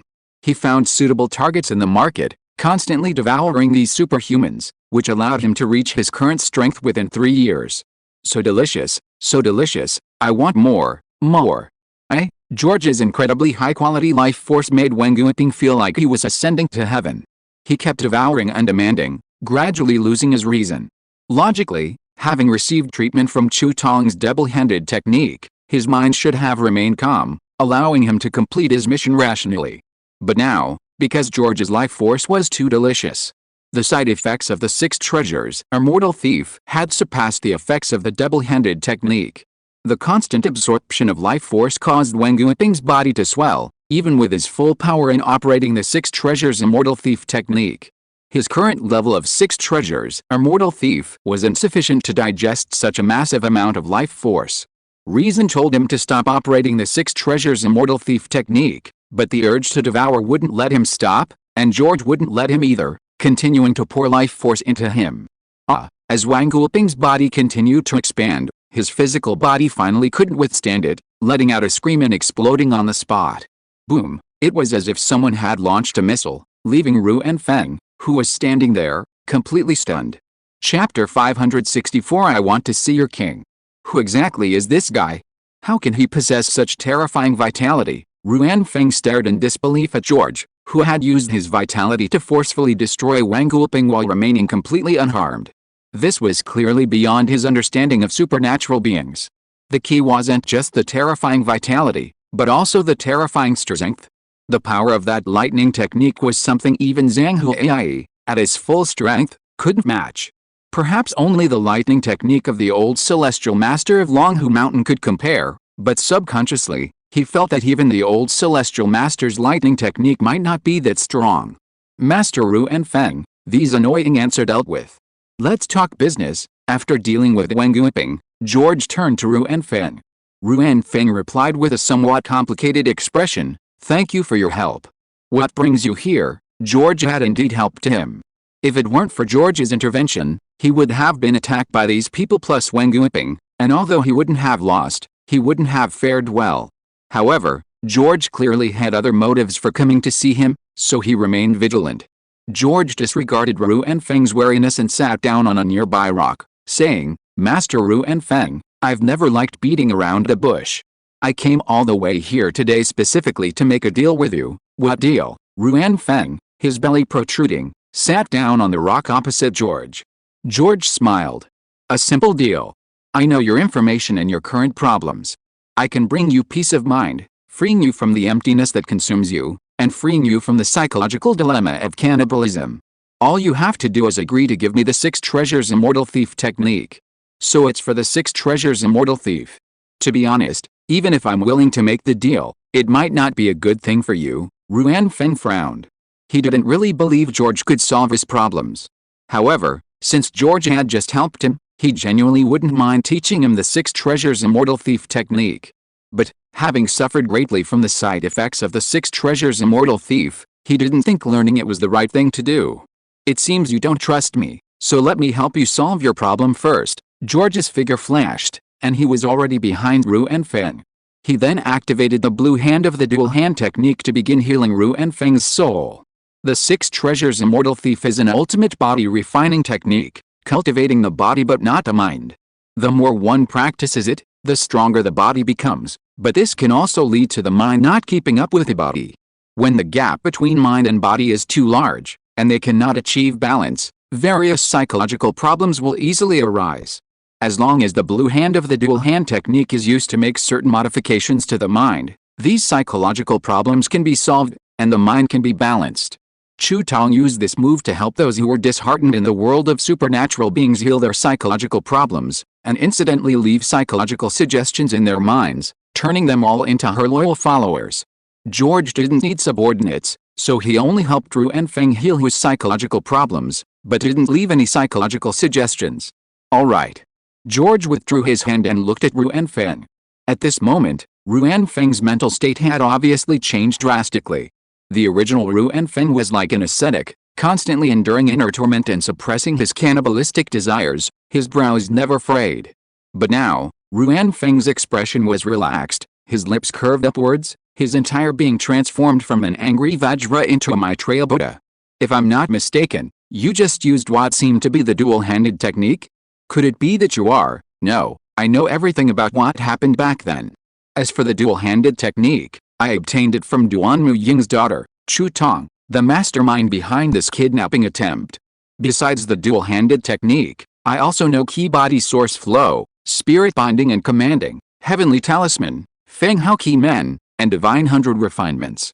All obtained through trade. George waved his hands rapidly, demonstrating all 6 extraordinary techniques he had acquired. Ruan Feng's eyes widened in astonishment. He had never imagined someone could possess all 6 extraordinary techniques, and even master them all. Adding his own, that would make 7 extraordinary techniques. No wonder this young man possessed such terrifying strength. His innate talent was truly formidable. Even his 4th brother, Wu Jingshen, was far inferior. I agree to your deal. You've solved my problem, so I'll teach you the 6 treasures immortal thief technique now. Ruan Feng cut his finger, preparing to feed George's blood. Learning the 6 treasures immortal thief technique required feeding him his blood first, and then circulating the technique to truly grasp the basics. No need for that. George didn't accept the drop of blood, but instead placed his hand on Ruan Feng's head, beginning to read the circulation route of the 6 treasures immortal thief technique from his memory. The inheritance of the 8 extraordinary techniques is generally not something that can be learned solely through the technique itself. Each has its own unique method of inheritance. For example, the key body source flow is inherited through spirit, the dual-handed technique is inherited through genes, and the Feng Hao key men requires a formation diagram. However, that's for normal people. For someone like George, who has learned all the magic of the heavens, created the prototype of his own small world, and obtained the inheritance of the purple sun true man, there's no need for such trouble. Just looking at the circulation route of the technique is enough.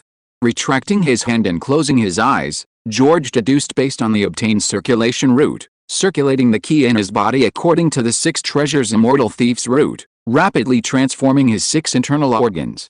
A moment later, he opened his eyes, reached out and pressed his hand against the small tree beside him. A special kind of key flew out and enveloped the tree, quickly draining its life force. It's somewhat similar to the wood dragon's ability to devour life. Because of his wood dragon slayer mage nature, he could replenish his lost life force and magic power by eating trees. Therefore, learning the 6 treasures immortal thief was very smooth, as there were many similarities. He could also combine the wood dragon's abilities with the 6 treasures immortal thief to enhance its effects. The 6 treasures immortal thief's talent was more comprehensive than the wood dragon's. The wood dragon could only devour the life force contained in trees, and could only use it to restore and temporarily enhance magic, not to permanently strengthen the body. But the 6 treasures immortal thief could devour anything with life, and could use the devoured life force to restore the body and continuously strengthen the physical body. He learned it so quickly. This is beyond genius. There are such extraordinary people in the world. Seeing that George had learned the 6 treasures immortal thief in just a few minutes and easily absorbed all the life force of a tree, Ruan Feng couldn't help but sigh inwardly. Compared to his own ordinariness, this world truly has far too many geniuses. Alright, deal done. Farewell. Having obtained what he wanted, George didn't linger with Ruan Feng. Instead, he instantly teleported away, appearing next to the 2 Nathan Island guards monitoring Ruan Feng. Greetings, gentlemen. Please convey my request to your Wentong. I wish to see him. Chapter 565 The Complex Island of Nathan. Yes, yes, yes. Upon seeing George's sudden appearance, the 2 ordinary Nathan guards swallowed hard, then grabbed their communicators. It was terrifying, utterly terrifying. This person was simply terrifying.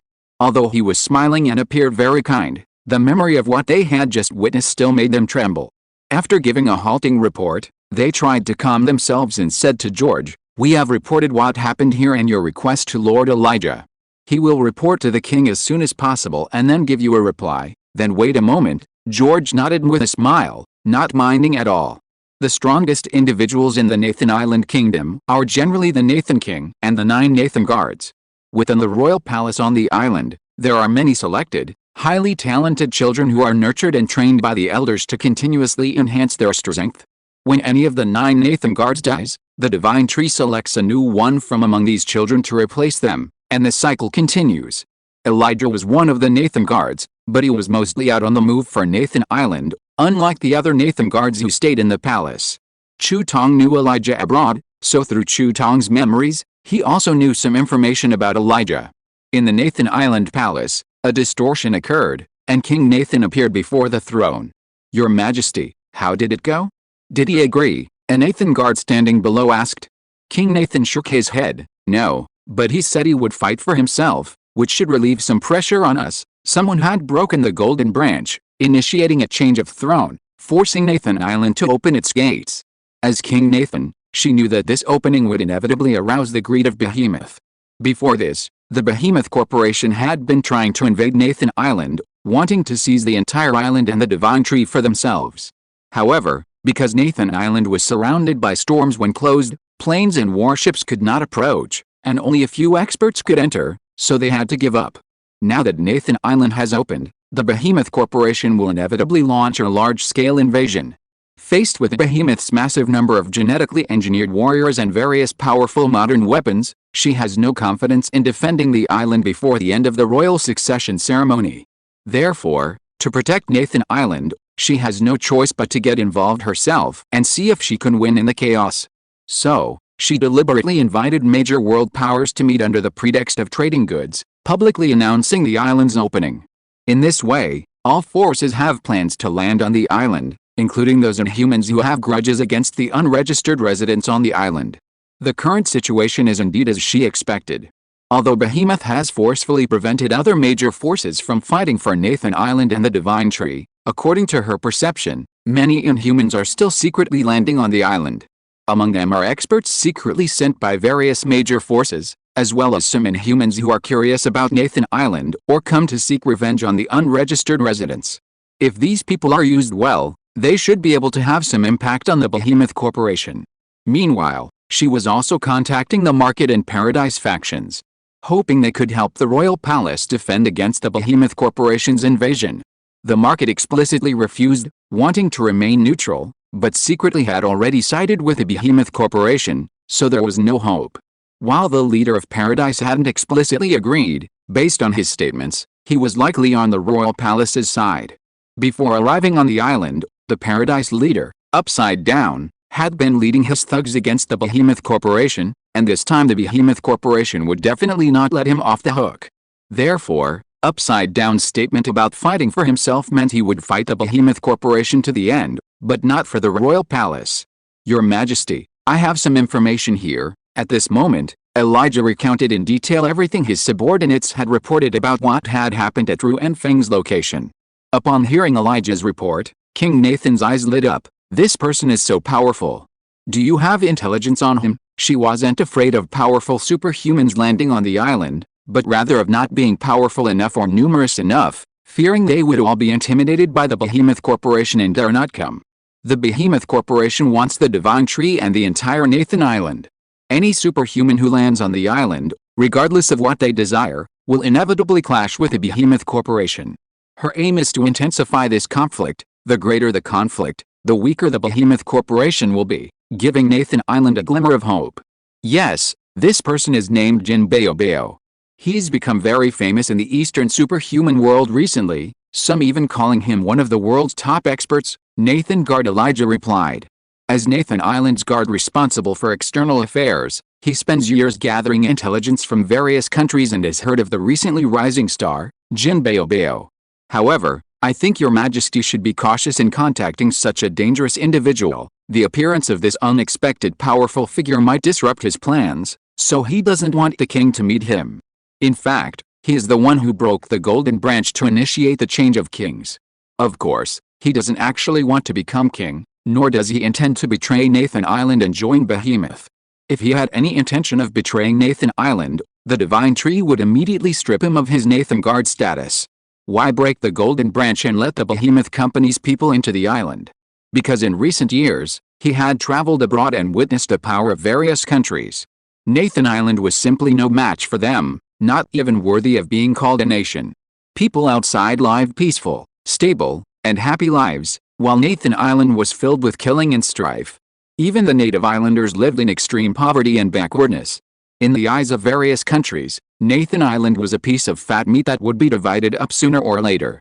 Rather than that, it was better for him to take action, to negotiate with a tiger for its skin, to lure all parties into the game, and finally to find an opportunity to personally destroy the Divine Tree, finding a new way out and a future for the people of Nathan Island. Even if this process would sacrifice himself, he was willing to do so. It was precisely because his ultimate goal was for Nathan Island that the Divine Tree judged him to still be qualified to serve as the Nathan Guard. It's alright, there's no time to worry about that now. I'll go there myself. King Nathan's figure flashed and disappeared from the spot. When he reappeared, he was standing in front of George. Your Majesty. Two ordinary Nathan guards immediately knelt respectfully on one knee upon seeing the king's appearance. King Nathan nodded and then looked at George. I heard you wanted to see me. Indeed, I'm interested in the Divine Tree and would like to study it. Is that convenient? George stated his purpose directly. His strength didn't require any pretense. King Nathan wasn't surprised, and simply smiled. Of course, I'll take you to see the Divine Tree. Chapter 566 King Nathan George? For Queen Nathan, it was clear that this world's top superhuman, who had come to the island specifically to see her, was most likely after the Divine Tree. This was exactly what she wanted. Thank you very much then. George hadn't expected her to be so straightforward, and a smile immediately appeared on his face. Since the young Queen Nathan was so sensible, he wouldn't mind helping her out after he had finished studying the Divine Tree. I'll take you there. Queen Nathan reached out to grab George, intending to teleport him to the location of the Divine Tree in the royal palace, but George simply left a message and disappeared. No need, I can sense its location, I can go there myself. How is that possible? Queen Nathan's pupils constricted upon seeing this, and she immediately teleported to the location of the Divine Tree in the royal palace, only to find George already standing before it. Nathan Island was shrouded in the power of the Divine Tree. Even during the island's opening period, no one could use teleportation spells on the island. Only Queen Nathan and the Nathan Guards could teleport on the island. However, the other party ignored the restrictions of Nathan Island's power and teleported directly to the Divine Tree. In other words, if the other party wanted to observe the Divine Tree, they could have simply come over. Giving prior notice and seeking advice was a clear display of high personal character. This Divine Tree contains truly immense power, George exclaimed, staring at the golden tree before him, sensing the vast power of faith and the unique fusion of numerous souls within it. Though described as a tree, it was essentially a special phenomenon formed by extremely powerful magic. The Divine Tree was created by the most powerful ancient witchcraft, carrying the will of successive Nathan Kings. If you are interested in the Divine Tree, you can pluck a golden branch, kill me, and become the new Nathan King. Once you become the Nathan King, you can inherit the Divine Kingdom and Divine Magic, control everything on Nathan Island, and directly learn everything about the Divine Tree. Seeing George studying the Divine Tree with obvious interest, the Nathan King thought for a moment and suddenly spoke. George paused, taken aback. King Nathan, are you joking? I'm serious, King Nathan replied.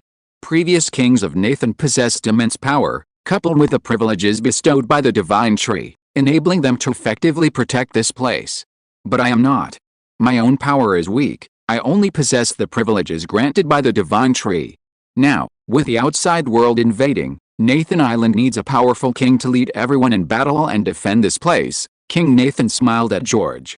She had said the same thing to Hanging Man, the leader of Paradise, but he refused, unwilling to become a puppet of the Divine Tree. However, she hadn't expected to encounter someone more suitable so quickly. This golden baby, in terms of strength, was likely superior to Hanging Man. As for character, despite being able to break the Divine Tree's restrictions and teleport, she still sought advice before coming, demonstrating good character. Furthermore, she was interested in the ancient witchcraft on the Divine Tree, offering a potential breakthrough. Most importantly, she didn't sense the Divine Tree's rejection of Golden Baby, indicating that Golden Baby possessed the potential to become king. Not everyone could break a golden branch to participate in the succession of kings. For example, those foreign forces that invaded the island, even if they occupied Nathan Island, could at most move the Divine Tree or establish a base for research. They couldn't become the new Nathan King by breaking the golden branch and killing the current Nathan King. Only those recognized by the Divine Tree could participate in the succession of the throne by breaking the golden branch. And what kind of person would be recognized by the Divine Tree? Someone with a spirit of sacrifice. Only someone with a spirit of sacrifice would dedicate everything to the island and the Divine Tree after becoming Nathan King.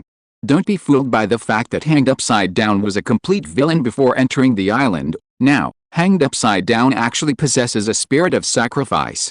That's why she was willing to sacrifice her own life to make Hanged Upside Down the new Nathan King. With the power of the Divine Tree, Hanged upside down would become even stronger and could bring the people from the paradise to the palace to protect Nathan Island.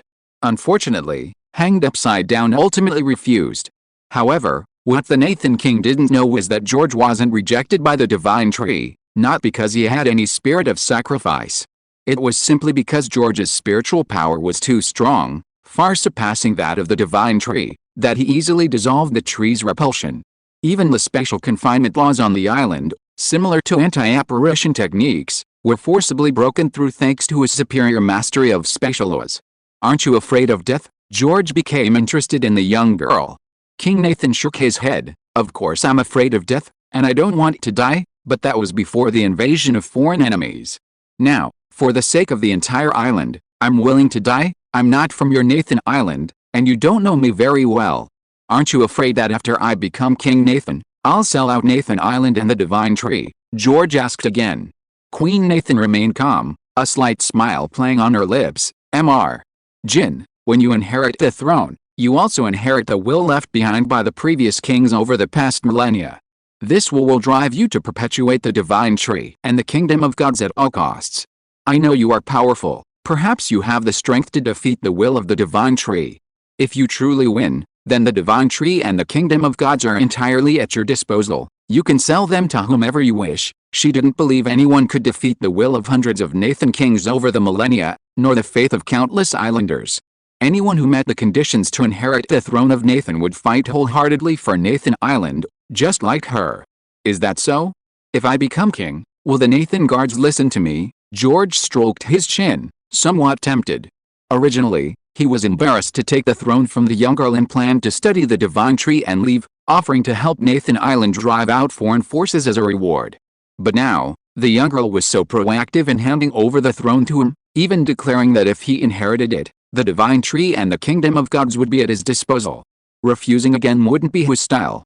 Becoming King Nathan would allow for better research into ancient witchcraft and methods of concentrating faith to expand a domain, which seemed like a good idea.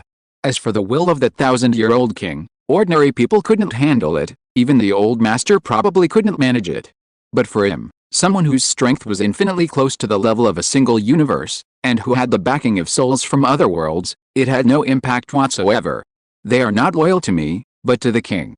Once you become king, they will be loyal to you, King Nathan explained with a smile. George also smiled. You said it yourself. I'll confirm it again. You voluntarily handed over the throne to me. I didn't force you. As long as I become King Nathan, the divine tree and the divine kingdom are at my disposal. If you are listening to this novel on a channel other than Fanfic World, it means it was downloaded and re-uploaded without effort. We warmly invite you to visit our channel, Fanfic World. There you will find the original version of this story and many other novels of various genres. We look forward to seeing you dive into a world of incredible novels. Chapter 567 is terrifyingly strong. Yes, King Nathan nodded. You can break the golden branch and kill me to become the next King Nathan. No need for that. I have a simpler way. George smiled, then placed his hand on the divine tree, forcefully channeling his immense spiritual power into it, beginning to invade the core beneath the tree. Breaking the golden branch to kill the previous King Nathan and becoming the new King Nathan was the original way the divine tree chose its king. A king chosen in this way would wholeheartedly inherit the will of all previous kings. He didn't intend to inherit the will of the previous King Nathan, so naturally, he didn't need to go through that process. With his strength, he could directly invade the core of the divine tree with his spirit, forcibly subduing the will of all the previous kings with his own power, making them obey him. In this way, he, the new King Nathan, would be above the divine tree, the master of the divine tree and the divine kingdom, not its slave. He would be able to know all the secrets of the divine tree without being restricted. In truth, upon arriving on Nathan Island and sensing the power of the divine tree, he could have instantly teleported there to control it, thereby gaining control of the entire island. However, he wasn't a robber. He couldn't bring himself to plunder. He reasoned that no matter how backward or bad Nathan Island might be, it was still their own country, their own territory. Since they themselves had no objections, what right did others have to stand on moral high ground and invade? Claiming to spread the seeds of civilization was, in reality, blatant robbery. But in this situation, their king had invited him to help, to become the new king, and even said that if he could resist the will of the former king, He could freely dispose of the divine tree and the divine kingdom. What could he say? Why not take advantage of the situation? What's going on? What are you doing? With a powerful influx of George's power, the will of the former king within the divine tree immediately began to resist. Although the divine tree's 1,000-year power wasn't as great as George's, it was still a considerable force. Therefore, the entire kingdom and even the entire island trembled in the clash of the two forces, causing King Nathan to widen his eyes in disbelief. She hadn't expected things to develop in this unexpected direction. This guy was single-handedly fighting against the will of the divine tree for 1,000 years, and was even gradually gaining the upper hand. It was simply unbelievable. Your Majesty. Just then, the 9 Nathan guards sensed something amiss with the divine tree and teleported from various parts of the island to this location. When they saw George forcibly subduing the divine tree with brute force, their expressions changed drastically, and they simultaneously launched an attack on George. Stop, as Nathan guards, protecting the king and the divine tree was their duty. They assumed that George was destroying the divine tree, so naturally they had to attack George to protect the divine tree. The Nathan King, seeing this, did not stop them, because she was now somewhat at a loss. She did hope that George could become the Nathan King, but according to the rules of the divine tree, he should break off a golden branch to kill her, not so brutally conquer the divine tree directly. Although she had said that he could do whatever he wanted, she never expected that he could actually do it. Light magic, judgment. Alfonso, one of the 9 Nathan guards, was the fastest to act, using his family's light magic. One after another, light magic circles lit up behind him, and beams of light as thick as an arm shot towards George, attempting to purify him on the spot. Thor's law, lightning strike. At a similar speed to Alfonso was the divine descendant Anthony, possessing the bloodline of the Olympic thunder god, naturally capable of unleashing powerful lightning. Light magic, light burst. Facing Nathan's attack, George, while subduing the will of the divine tree, spared a sliver of attention. First, he instantly cast the same light magic, a beam of light as thick as a water vat directly blasting Alfonso's beam back, also striking Alfonso and sending him flying. Then, he erupted with lightning, directly dispelling Anthony's lightning, and unleashed the thunder god slaying magic, a bolt of black lightning stunning Anthony. Even if Thor himself came, let alone a descendant of the thunder god, he couldn't withstand this god-slaying magic specifically designed to counter gods. Human transmutation. Having just dealt with 2, the attack of the 3rd was already approaching from below. It was Marcello, one of the 9 Nathan Guardians, who used alchemy to control the synthesized metal and tried to bind George. However, with a thought from George, the metal immediately turned around and bound Marcello tightly. Kill, eat you, beat you up. After dealing with the 3 ranged attackers, 3 melee attackers rushed towards George. One drew his sword and slashed downwards, the terrifying blade energy seemingly about to cut George into several pieces on the spot. Another's body emitted colorful energy, as if possessed by a deity, his body rapidly expanding, and then he bit down on George's head. The last one's entire body lit up with various runes, his body rapidly becoming stronger, and with the blessing of the runes, he unleashed a punch that shook the heavens and earth. These 3 were naturally also Nathan Guardians. They were Mochizuki Sadara, a descendant of the Mochizuki family of Japan, a sword saint who came to Nathan Island to live in seclusion after refusing to be conscripted to participate in the War of Aggression, and later joined the Nathan Guardians. The previous leader of Paradise, Bestia, a divine warrior who coexisted with the Wraith of the Dead Lake, joined the Nathan Guard after being defeated by the Hanging Man challenge. The Valkyrie, Guna Atrind, a native islander, inherited the power of the Nathan rune. Through the rune, she can increase her strength and defense, and also heal her injuries. Facing the attacks of the 3 Nathan guards in melee combat, George wasn't particularly concerned. Such attacks would be considered top tier by outsiders, the strength of a sect leader. But for him, it was child's play. Time stop. With a wave of his hand, he cast a time spell, freezing the 3 in place.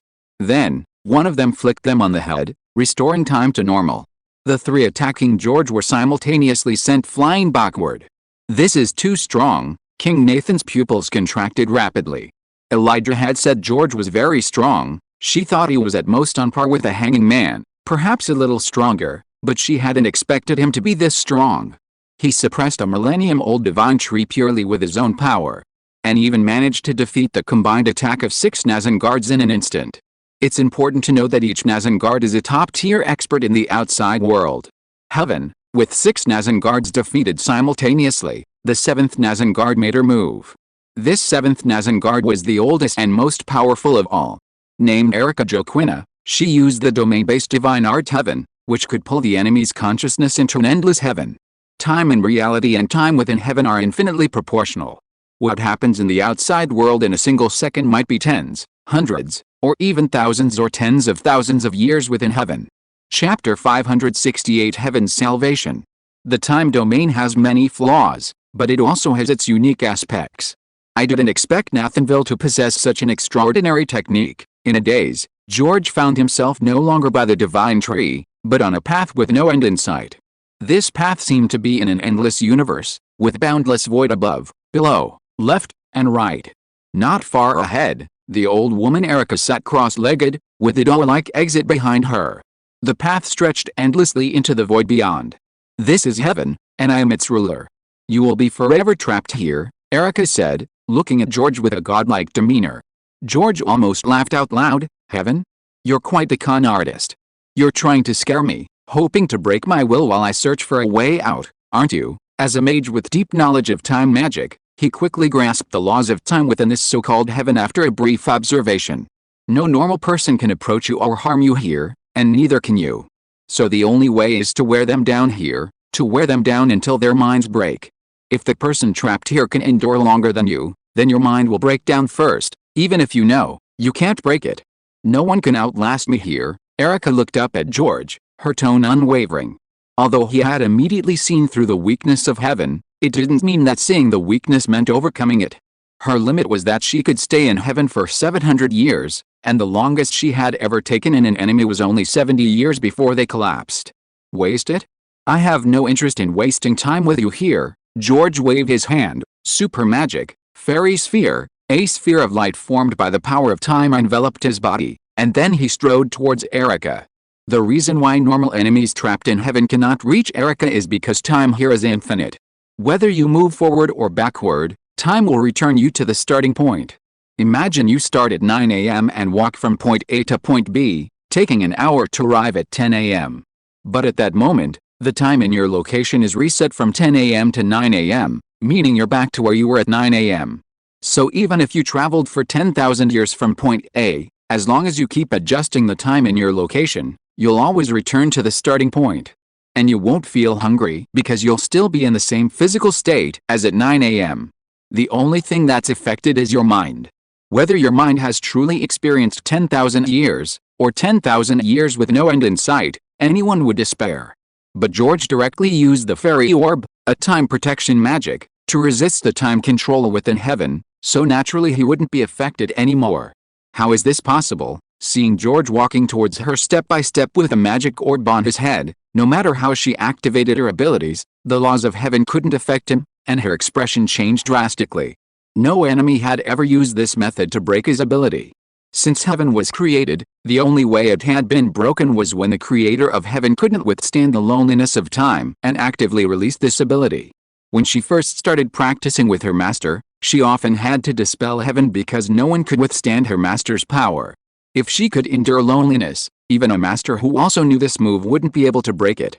Although it has flaws, it's still pretty good. George walked up to Erica, placed his hand on her head, and before leaving, casually searched his memories to obtain the method for learning heaven. Although it had flaws, he could completely improve it, naming it Heaven's Salvation, and trapping the enemy forever in an endless realm of time. To be honest, if he hadn't studied time magic, he would have had to patiently wear Erica down. However, Eric's move was only suitable for dealing with those who cultivated their bodies but not their minds. If he encountered the old Taoist priests in the domestic Taoist sects who emphasize cultivating their minds, he might not be able to outlast them. Spirit binding and command. After leaving Erica's heaven, George added the technique of spirit binding and command when subduing the will of the divine tree, and the divine tree's resistance immediately weakened by more than half. The will of the divine tree was mainly a collection of the wills of the successive Nathan kings, which could be considered another form of spirit. In China, this is somewhat similar to the places in northeast China where people worship powerful sorcerers who gain spiritual cultivation.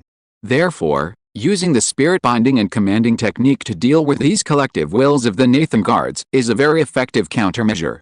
It's done, breaking through all the barriers and subduing the wills of all the Nathan Kings within the Divine Tree. George rapidly spread his magic throughout the entire island along the roots of the Divine Tree.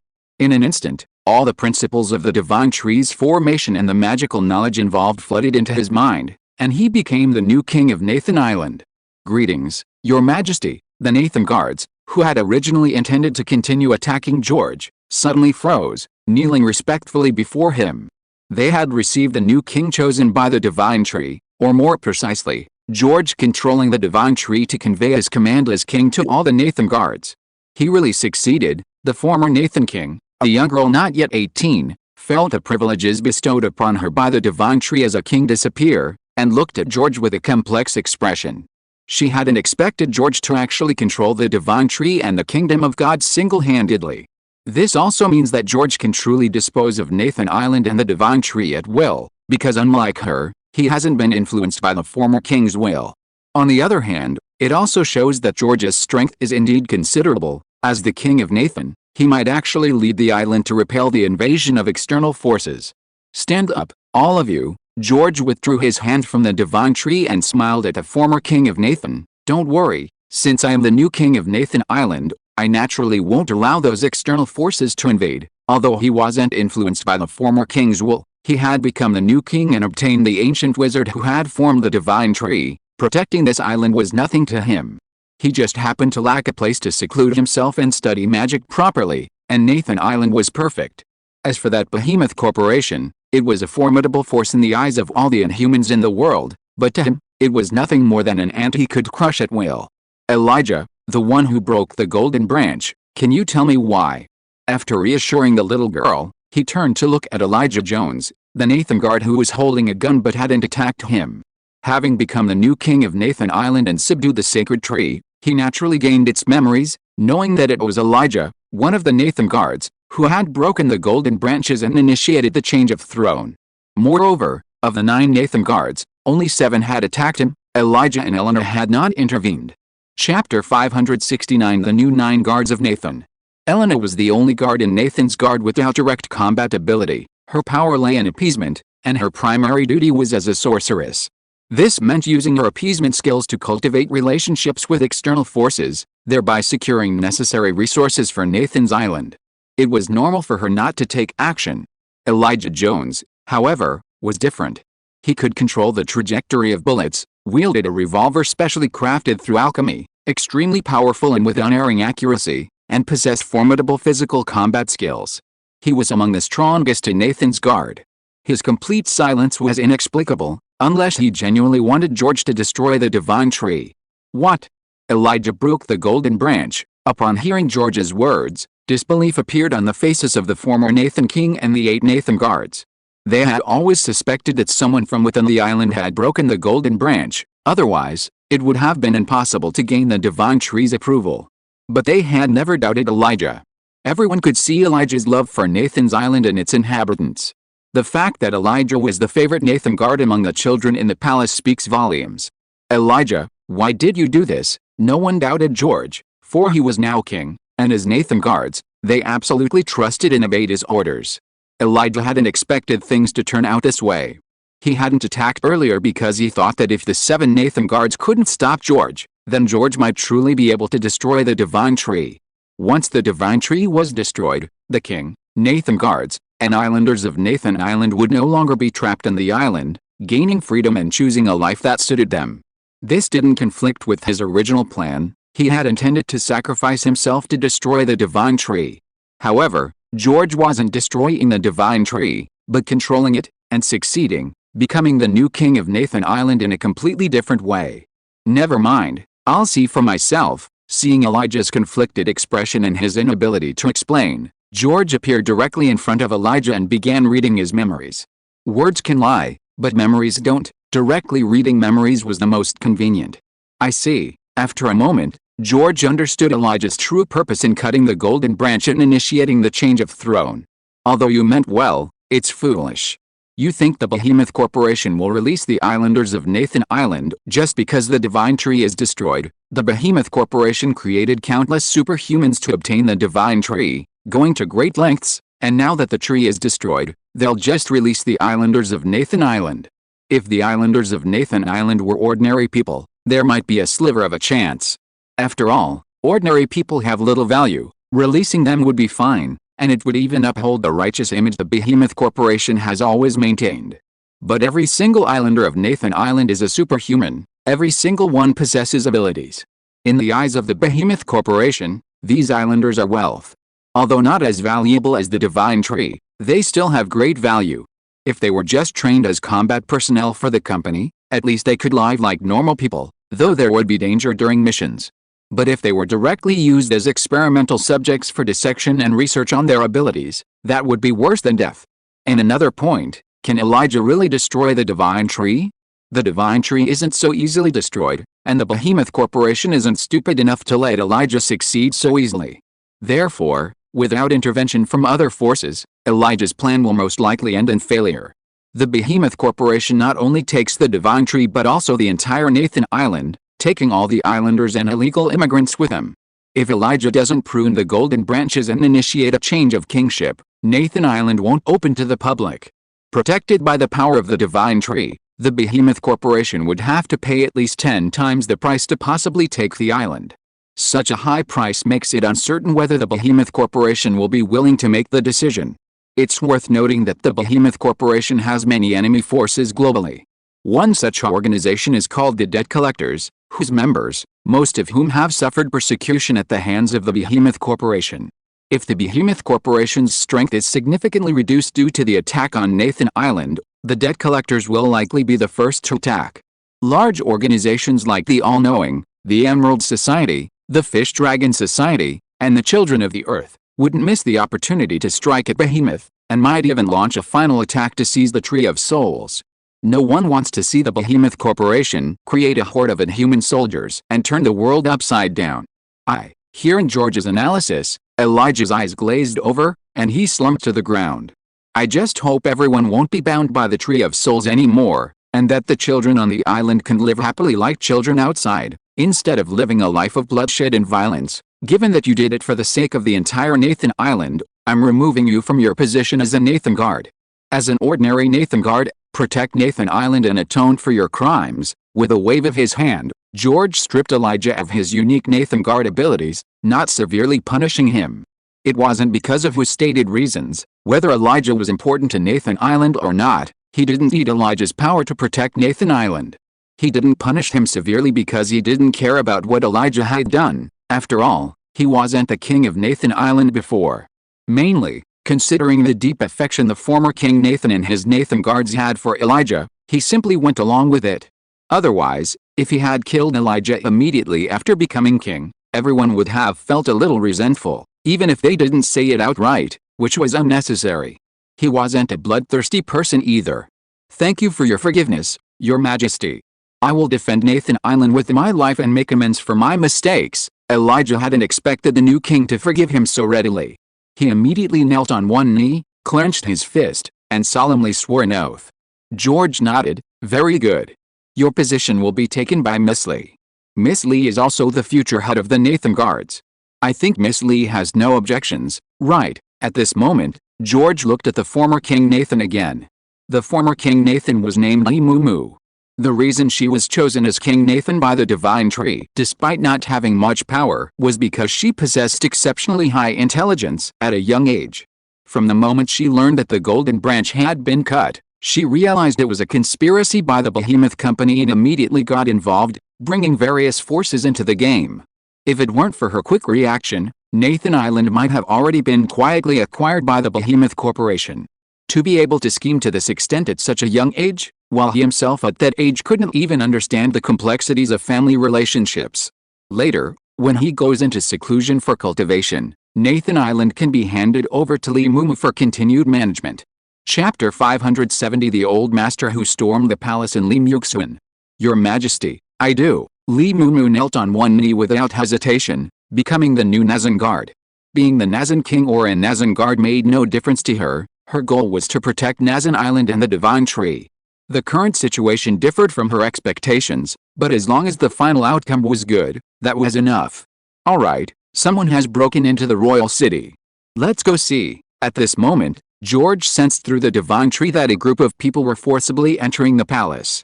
Because of the Divine Tree's power, the Nazan King could passively sense whether anyone had entered Nazan Island, and could also actively sense the situation on the island. However, he could only sense one place at a time, unable to directly perceive everything on the island.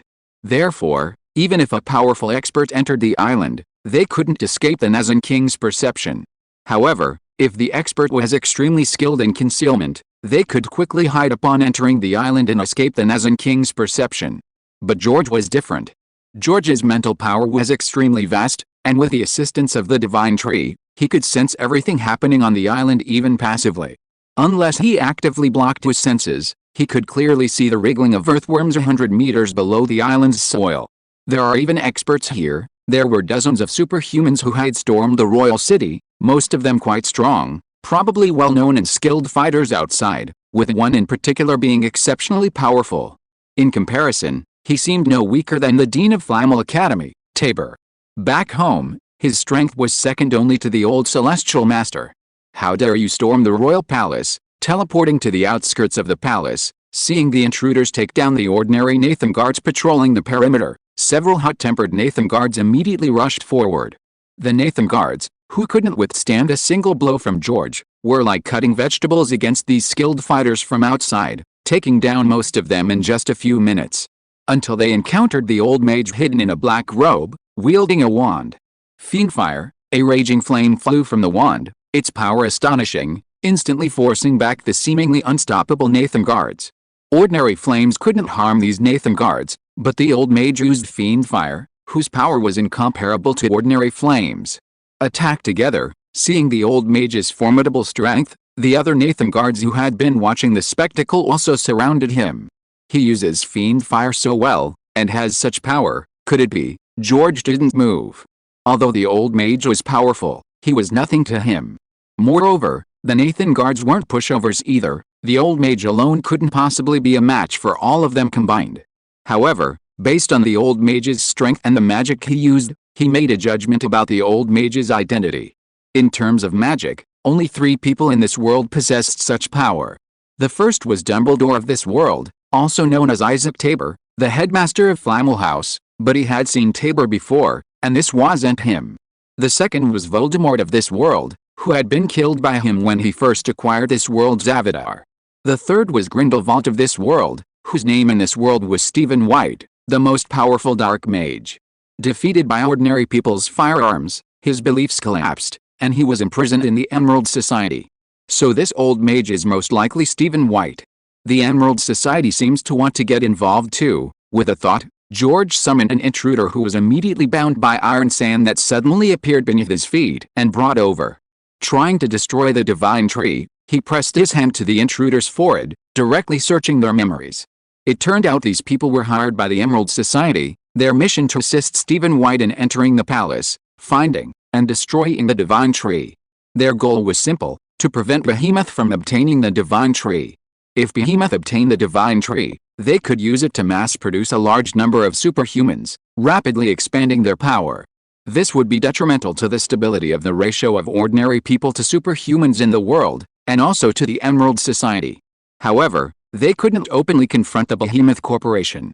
On one hand, their strength was indeed inferior to Behemoth's. On the other hand, even if they won, it would be a Pyrrhic victory, with too high a cost.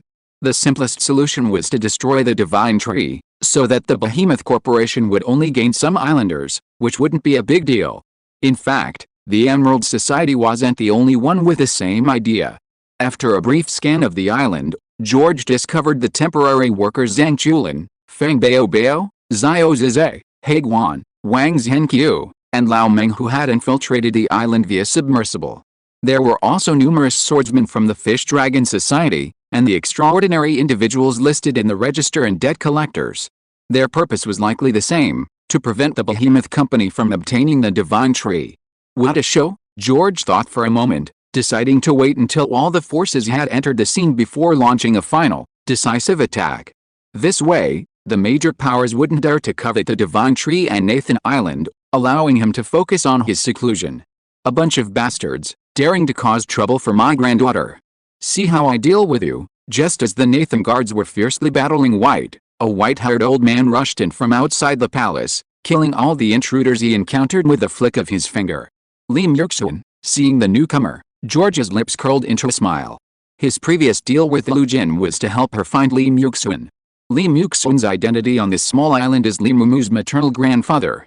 Before entering the island, he belonged to the Kwangsing sect and was a contemporary of Wu Jinshen, nicknamed the Mischievous Child. He was once the youngest son of the Lee family, a major financial backer of the Sanai sect. He changed his name to Lee Myung-sun because he admired the Sanai Zuinman. Originally, he wanted to join the Sanai sect during the entrance trials. He was valued and underwent multiple tests. However, believing he had been tricked by the sect leader Zuo Ruotong, he angrily joined the Kwangsing sect under Wang Yaozu. This left him with a mental illness. To cure his mental illness, he sought help from Wu Jinshen, the sect leader of Kwangsing. The two disguised themselves and entered the Sanai sect. However, due to a series of coincidences, Zuo Ruotong's reverse life triple realm was broken by Wu Jinshen. Soon after, Zuo Ruotong died. The Sanai sect sought Wu Jinshen to prove the reverse life triple realm again, but this again turned them into mortal enemies with the entire Kwangsing sect, leading to the annihilation of the Sanai sect as the cause of everything. Lee Myung-sun felt guilty and dared not face the consequences, so he fled to Nazan Island to live in seclusion. Lu Jin was Zuo Ruotong's youngest disciple and the only survivor of the Sanai sect. Lee Myung-sun's Taoist technique is called reversing the 8 directions, a method for controlling the surrounding force field, also known as human magnetism. Originally created by street performers as a performance trick, it was later developed by Wang Yaozu into a decent offensive technique. Finally, Lee Myung-sun further developed it, transforming this simple trick into a powerful spell comparable to those of prestigious sects. With just a flick of his finger, he can turn surrounding enemies into his playthings, or even cause them to twist and die. Chapter 571. One person is enough. After Lee Myung-sun joined the battle, White, who had been struggling against the Nathan Guard's siege, immediately collapsed. Despite being the world's strongest master of black magic, his black magic was already incredibly advanced, but he still fell to the ground severely injured. I didn't expect there to be so many experts on this island. It's just a pity I didn't see what that so-called ancient witchcraft actually looks like. He came to the island not entirely because of the Emerald Society's orders. Even his capture by the Emerald Society was only because he was devastated and didn't want to resist. Otherwise, the Emerald Society wouldn't have been able to hold him. His main reason for agreeing to John's request to come to Nathan Island to destroy the Divine Tree was to see just how powerful the Divine Tree formed by ancient witchcraft truly was. Your Majesty, should we kill him? Elijah stepped forward and pressed a revolver against White's forehead, ready to shoot White dead at George's command. George smiled and shook his head. No need. He walked up to White, flashed his red hand, and with a wave, instantly healed all of White's injuries. I know why you came to the island. Don't rush. You can stay a while and see what happens before making a decision. Maybe you'll have a different idea. Aren't you afraid I'll take advantage of your inattention and attack again? White was shocked by George's powerful healing abilities, which had instantly healed his severe injuries. He was also puzzled as to why George had let him go. Given his strength, the Nathan Guards wouldn't have been able to stop him unless they joined forces. The Behemoth Corporation was about to invade Nathan Island, and the Nathan Guards would be overwhelmed, leaving the Divine Tree vulnerable. He could easily succeed. The other party shouldn't have been unaware of these things. How dare you? Hearing White's words, the Nathan Guards' faces immediately showed anger. George, however, smiled. If you think you can do it, go ahead. White glanced at George, activated legitimacy, and the next second, he froze, cold sweat pouring down his face. Such terrifying power. This Nathan King actually has such power. In his perception, the power within George was simply inexhaustible. He felt like an ant seeing a dragon. The difference was so vast that he couldn't even see the edge. Who is he? How did he become King Nathan? Granddaughter, what's going on? Lee Myung-sun was completely bewildered when everyone called him King George Nathan.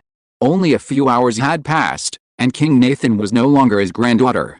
If the person who broke the golden branch had assassinated his granddaughter and seized the throne, he wouldn't be so surprised. The key was that his granddaughter was perfectly fine. So who was this stranger who suddenly appeared? And how did he become King Nathan? And this guy certainly had a big mouth. Grandpa, you mustn't be disrespectful to the king. The king relied on his immense power, ignoring the rules of succession, and directly merged with a divine tree. Li Mumu outwardly scolded, but secretly warned her arrogant grandfather, worried that he might offend George. Li Muxun's pupils constricted. What did you say? He directly merged with a divine tree through his own strength. Having stayed on the island for so many years, he naturally knew how powerful the divine tree was. To be able to subdue the divine tree through strength, just who was this new king? After living in seclusion on Nathan Island for so many years, were all the outsiders this powerful? Mumu, have all the islanders brought back to the palace to wait. George didn't mention Lu Jin's matter now. It wouldn't be too late to deal with it after the Nathan Island incident was over. Li Mumu frowned slightly upon hearing this. Your Majesty, the islanders of Nathan Island possess considerable combat abilities. They can better utilize their strength when scattered throughout the forest. If they are concentrated at the palace, they may be less effective. What makes Behemoth Corporation so terrifying? It's not just the various superhumans they experiment with and recruit, but more importantly, the large number of genetically engineered warriors they cultivate. Those enhanced genetically engineered warriors, individually, are certainly not as good as genuine superhumans. Genetically engineered warriors like Hero Sean are cultivated using the most powerful, yet most dangerous, gene serums with an extremely low success rate. Most ordinary warriors are injected with stable gene serums with a very high success rate, but the effects are only average. Their bodies are merely stronger than ordinary people. However, if these genetically engineered warriors are equipped with the most advanced firearms and formed on a large scale, their destructive power is extremely terrifying. According to her original battle plan, Nathan guards were to lead the islanders to disperse and intercept them, using the terrain and environment to defeat these genetic warriors one by one. If they were all concentrated in the palace, they wouldn't be able to hold out for long against the concentrated fire of the enemy's firepower. They don't need to play a role. They were brought here to protect them, George said calmly. I alone am enough to deal with those invading enemies. What? Hearing George's words, everyone's eyes widened. They knew George was strong, even able to forcibly merge with a divine tree and defeat Nathan guards in a joint attack. But to say that he could defeat all the invading foreign forces and deal with Behemoth's large number of genetic warriors and firepower alone was too arrogant. Kid, you've got guts. I like it. What are you afraid of? Let's do it. Li Muxun laughed loudly upon hearing George's words. George didn't care, pass on the orders. He only ordered the islanders to be evacuated to the palace, but did not have anyone notify the market and the amusement park. Because the islanders are absolutely loyal and devoted to the sacred tree, which is tantamount to absolute loyalty to him, they can be used to conduct experiments on magical research related to loans. Furthermore, they can be used to study the power of faith, which he is also very interested in. The people in the markets and amusement parks are all undocumented immigrants, mostly criminals who couldn't survive elsewhere. It's convenient for those outside forces to recruit or eliminate them. This will also allow Nathan Island to return to peace. As for the future resource and livelihood issues on Nathan Island, those are minor problems, too easy to solve. Yes, Your Majesty, all the Nathan guards bowed respectfully at the same time. They could offer suggestions to the king, but ultimately the king made a decision, and once he made a decision, whatever it was, they would execute it 100%. Meanwhile, on warships outside Nathan Island. Very good, then I wish you all the best. Ron Keller, one of the directors of the Behemoth Company and the person in charge of this operation, hung up his last call with satisfaction. The president of the Fish Dragon Society has stated that he will absolutely not interfere with Behemoth Corporation's actions regarding Nathan Island. He will only go to the island to pick up an islander named Mochizuki Sadara. He will leave Nathan Island immediately after picking up Mochizuki Sadara. All Telecom has also stated that it will not interfere, but will only pick up some Chinese citizens who are willing to leave with him. Chapter 572 Speak on your knees. You're really generous. If it were me, I definitely wouldn't have agreed to their conditions so readily. I'd at least give them a hard time. A middle-aged man wearing glasses walked up to Ron, his tone teasing. Ron smiled nonchalantly. Gade, you have to understand, if we completely swallow Nathan, leaving no one behind, it won't look good for them. Believe me, these Asians care about the most useless thing like face. This is the first time I've personally organized such a large-scale operation. If we succeed, our family's influence in the company will greatly increase, even to the point of dominating the entire company. So I can't accept failure. Giving them some insignificant assets is nothing. Even vicious dogs will submit to you if you give them scraps, that's true. The guards on Nathan Island are nothing. It's these forces that are the real problem. As long as they don't interfere, our operation will definitely succeed. Gade nodded. The divine tree was the most important thing, everything else was secondary. If they wanted to capture those inhuman test subjects, they could always do it. Have Hyena and the others lead the landing force on the island. Advance according to plan and eliminate all resistance forces on the island. Ron waved his hand, issuing the battle order. One after another, warships docked, and heroes clad in various distinctive bodysuits, leading heavily armed genetically engineered special operations teams, landed from all sides of the island. They would advance step by step from the island's perimeter, taking down all the aliens and islanders, until they reached the royal palace in the center of the island and seized the divine tree. Besides the land forces, hundreds of armed helicopters were also in the air. These helicopters were equipped with various powerful missiles, rockets, heavy machine guns in the cabin doors, and snipers with specially modified eyes. The main targets of the armed helicopters were the true experts on Nathan Island. However, not far from the Behemoth Corporation warship, on an Nathan's warship, countless drones took off, quickly covering the entire island. Listen up, everyone on the island. Anyone who can speak Mandarin, gather at coordinates XXX on the east side of Nathan Island.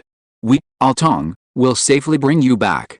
We will be lenient with any crimes you committed before, and those without crimes will be given identities and jobs. The drones broadcast this message repeatedly, and everyone on the island who wasn't deaf could hear it.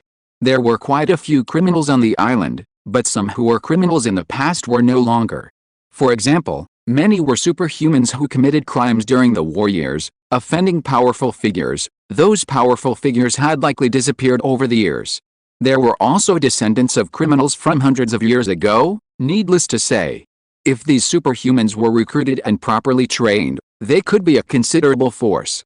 Wongborn, what's with all these drones? Seeing so many drones flying into the island, Ron's expression changed drastically. He immediately called the person in charge of this operation at Altuang to question them. These drones, seemingly broadcasting, could easily become killing machines if they wanted to. Their sheer number was a blatant threat. Oh, Mr. Ron, this is all for your own good. If our people land on the island and clash with your troops, that would be terrible. By putting up some loudspeakers, those who want to come can come, and those who don't can stay away. It won't hinder your operations. Don't you agree? Wongborn's tone was quite friendly, leaving Ron speechless for a moment.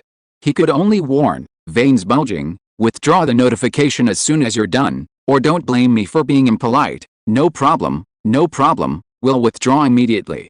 We definitely won't delay your operations.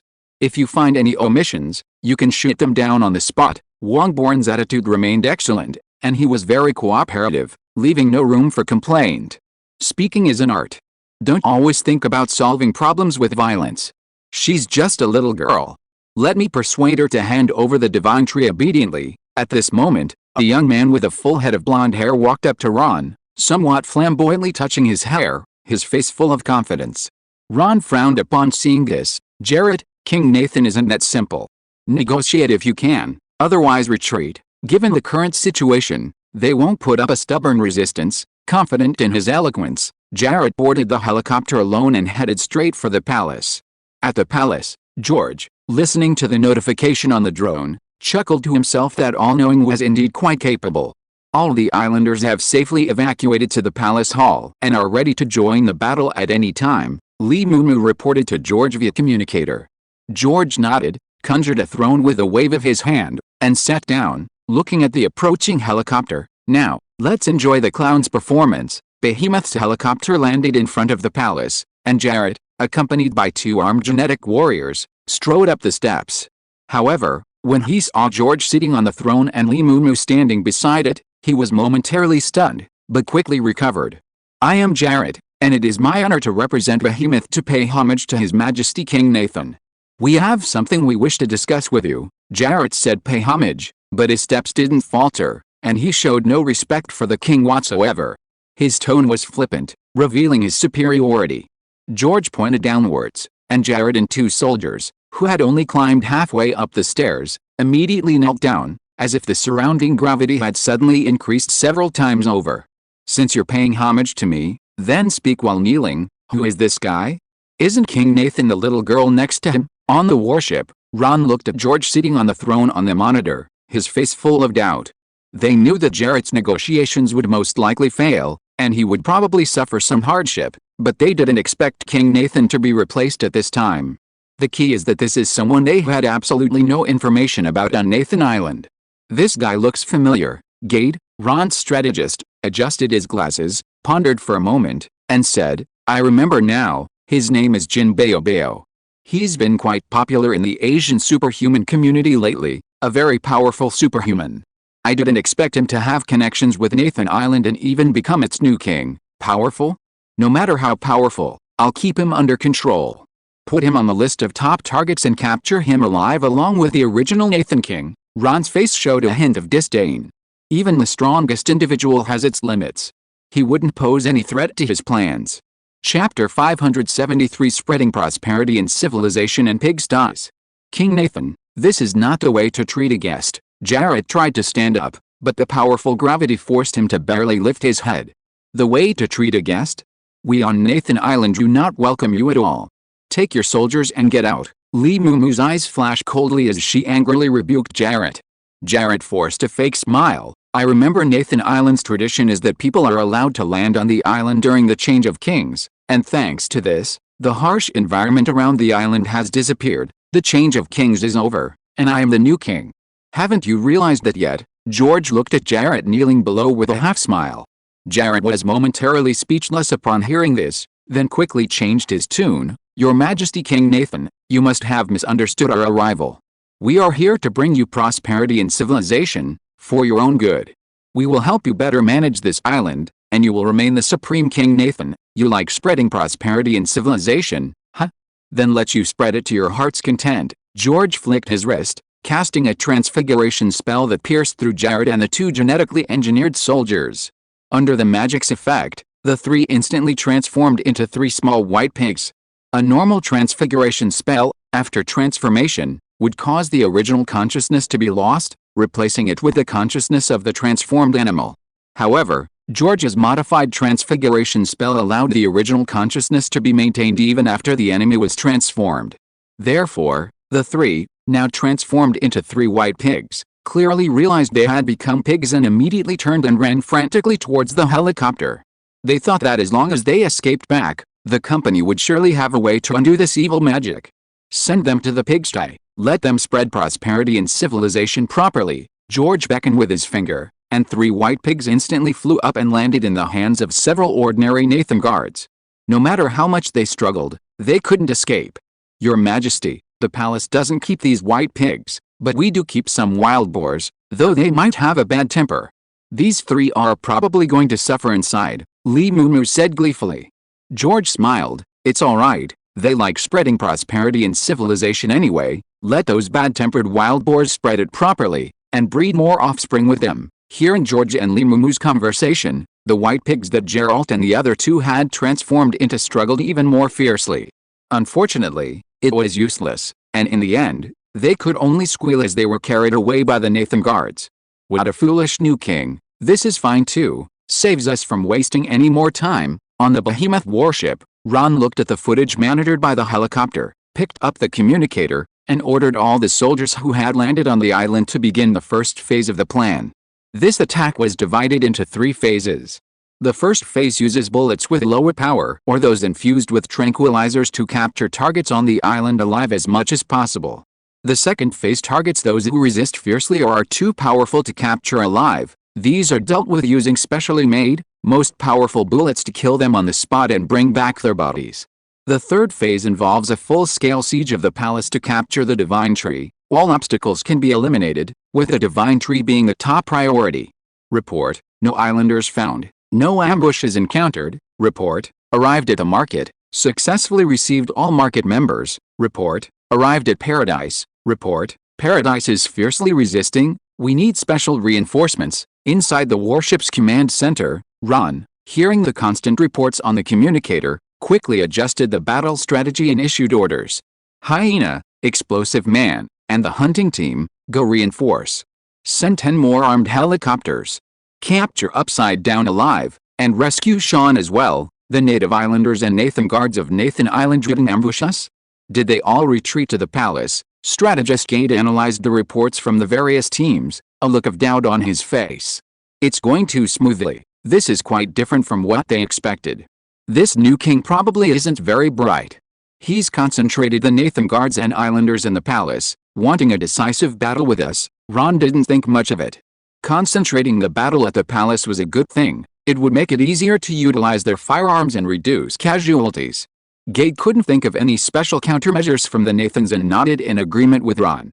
We still need to be careful not to damage the divine tree during the attack. Don't worry, we won't use overly destructive weapons. Besides, they're probably more afraid of damaging the divine tree than we are, so they'll hold the decisive battle at the palace entrance, far from the tree, a place that's easy to defend and difficult to attack. And don't forget we have an inside man. Ron took out a layout map of the palace, pointed to the entrance, and exuded confidence. The reason he was in charge of this operation was mainly because he had spent a lot of money and effort to finally win over Elijah, the Nathan guard in charge of Nathan Island's diplomacy. It was precisely because Elijah had someone break the Golden Branch to initiate the succession that they had the opportunity to launch a massive military offensive.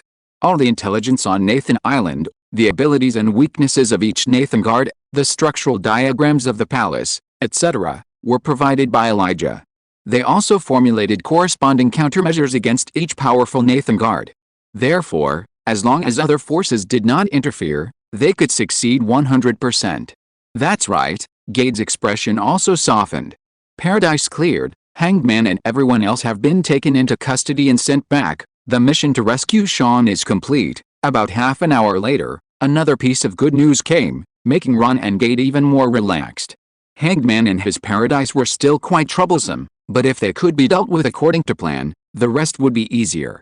All teams, pay attention, change bullets, concentrate all forces to head to the palace entrance. After giving the order, Ron said to Gade with high spirits, "You're in charge here. I'm going to the palace entrance to personally command the breaching of the palace and obtain the divine tree. Be careful." Gade did not object, but only gave a word of advice when Ron boarded the helicopter. He and Ron were friends and business partners in the company. Their fates were intertwined. While all the armed forces on Nathan Island obeyed orders and surrounded the palace from all directions, the various factions that had quietly slipped onto the island also gathered at the palace entrance. These factions almost all used the same method: secretly eliminate a small team of genetically engineered warriors and then disguise themselves by donning their clothes. As for how to avoid detection, each had their own abilities and methods. Holy crap, isn't that Mr. Jin? How did he become King Nathan? Zhang Chulin, dressed in a Behemoth Corporation soldier's uniform, was lurking in the crowd with Feng Bao and other temporary workers. He looked up and saw George, seated on the throne, wink at him, and was immediately startled. If you are listening to this novel on a channel other than Fanfic World, it means it was downloaded and re-uploaded without effort. We warmly invite you to visit our channel, Fanfic World. There you will find the original version of this story and many other novels of various genres. We look forward to seeing you dive into a world of incredible novels. Chapter 574: The New King Who Makes the World Tremble. This is going to be interesting. We probably won't even need to cause any more trouble. Zio Zizé, standing on the other side of Zhang Chulin, also noticed George sitting on the throne. He had a deep impression of the huge crater George had created that day. He felt that if Behemoth wanted to seize the sacred tree guarded by Jinbeo by force, it would be a big mistake. Is this guy really that powerful? Old Meng still found it hard to believe that the person above could withstand Behemoth's current strength. You'll see in a moment. We can help when things get too difficult, Wang Zhangqiu said with a grin. He was very curious and had specifically investigated the other party's information after Biao village. He was indeed abnormally strong. Similarly, the other experts hired by the Emerald Society, the 7 deadly sins on the list, and the various experts among the debt collectors also discovered that King Nathan had been replaced. However, not all of them knew about George's information. Not long after all of Behemoth's armed forces surrounded the palace, a magnificent helicopter slowly flew in and landed at the palace gate. Ron, the head of Behemoth, stepped out of the helicopter. Hyena, Explosive Man, and other top behemoth and humans quickly surrounded him. Nathan King and Nathan Guards possessed teleportation abilities, while Ron was just an ordinary person. If they weren't careful and were killed, they would be finished. Behemoth had two groups of Inhumans. One group was openly led by hero Sean, and the other operated covertly, led by Hyena and Explosive Man. Sean's group was mostly recruited through legitimate means. Most were righteous and didn't know much about the true nature of Behemoth. Behemoth used them to combat crime and evil in human organizations, earning the company positive publicity. They wouldn't be allowed to do or know about anything against justice or the law. They were unrestrained. Sean's arrival on Nathan Island was unexpected. Hyena and Explosive Man's group, on the other hand, were mostly former criminals or experimental subjects of the company, prisoners captured by evil organizations. This group has no bottom line, performing shady tasks for the company. For example, their recent attack on Nathan Island, stealing the Divine Tree, and massacring the islanders. If it were Sean's group, they definitely wouldn't have done it. They might even have fought with the company first. But these Inhumans like Hyena and Explosive Man have no loyalty whatsoever. To control them, Behemoth implanted microbombs in their brains. This allows the company to manipulate their lives at will, forcing them to obey. New King of Nathan Island, I know you are powerful, but you've seen the situation. You have absolutely no hope of winning. Rather than throwing your lives away, cooperate with us. I guarantee you and your islanders will have a good future. Ron wasn't as foolish as Jarrett. After getting off the helicopter, he didn't continue forward but stood among the Inhumans protecting him, using a megaphone to give George a final plea. George, hearing Ron's words, couldn't help but laugh. What are you saying? Throw your lives away? With your trash and your toys? His voice, amplified by a megaphone spell, clearly reached everyone below. How arrogant. Except for a few who knew George's information, everyone else had the same thought. This grand spectacle, dismissed as mere trash and toys, was nothing but a series of cold-blooded killing machines. In that case, kill him. Ron didn't say anything more. If he could successfully deceive him, Jarrett wouldn't have been turned into a pig. Killing King Nathan directly to demoralize the enemy was the only way to obtain the Divine Tree at minimal cost. In the hundreds of helicopters overhead, snipers with specially enhanced eyes quietly aimed their rifles at George and pulled the trigger upon receiving the order. Hundreds of specially enhanced armor-piercing rounds, bullets that maintain supersonic speed within a 1,600-meter range and could still penetrate armored vehicles beyond that. Hundreds of such armor-piercing rounds fired simultaneously at the same target would riddle even the most heavily armored hero, the Diamond Man, Behemoth.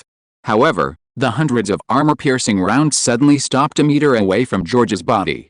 George conjured a steaming cup of green tea out of thin air, took a small sip, and said again in a completely unsurprised tone, "You wouldn't believe me if I told you these were just toys." He gently blew on the hundreds of sniper bullets, which immediately bounced back at twice the speed they had come from. Bang! Bang! Bang! Bang! A series of sounds rang out from the helicopter in the air. Those with good eyesight below could clearly see bloodstains on the helicopter windows, seemingly from headshots. Report, report, sniper killed. Ron's headset also rang with the terrified reports of all the helicopter pilots. Use the third plan, eliminate all targets in a wide area. Nathan's new king was indeed terrifyingly strong. He could actually stop all the armor-piercing bullets fired by the snipers and even bounce them back to kill them all. If they weren't eliminated quickly, it would be troublesome if the subsequent team battle broke through and killed them. If they were allowed to escape, the debt collectors would have another top expert. Without further hesitation, he ordered the missiles, rocket launchers, and onboard machine guns from the attack helicopter to unleash a barrage of fire on King Nathan and all the Nathan guards behind him.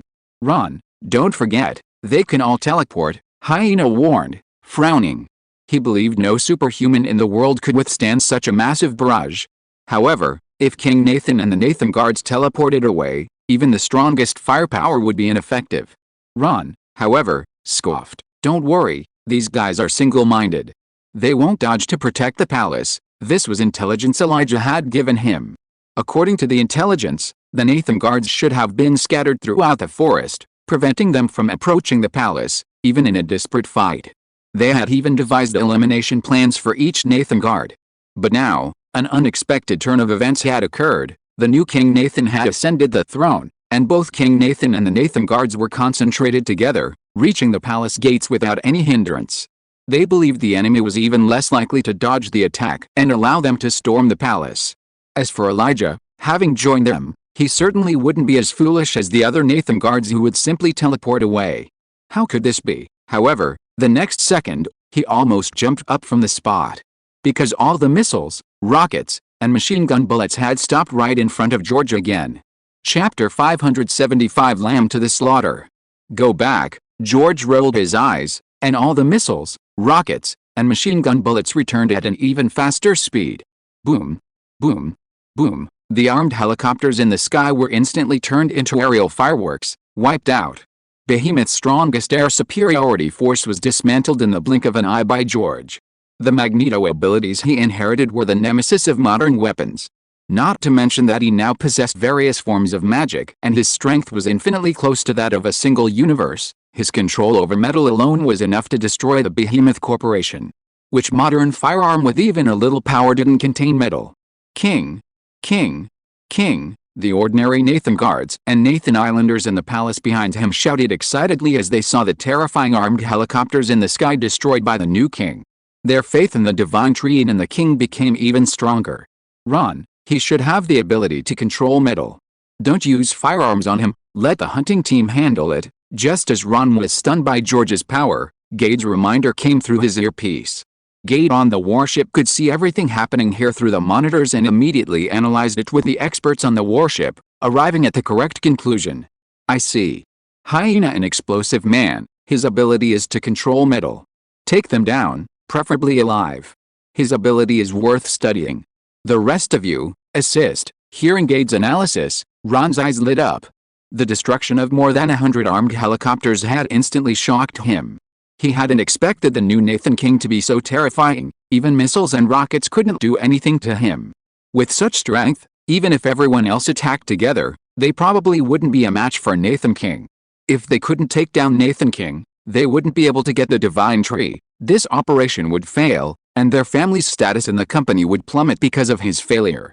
However, Gade's words instantly rekindled his hope.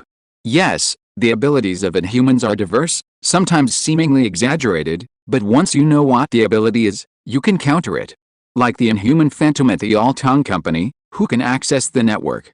It can freely steal intelligence, change passwords, transfer funds, and even press the nuclear launch button. But they can also enter the network by uploading the consciousness of a hunter they created, intercepting and capturing the Phantom online. Anything is possible. The new Nathan King's performance just now seemed terrifyingly powerful, but it was actually because you possessed the ability to control a metal, which happened to counter those firearms. As long as they don't use firearms, the opponent is just a slightly stronger Inhuman, and they have plenty of Inhumans on their side who can take him down. So there's nothing to fear.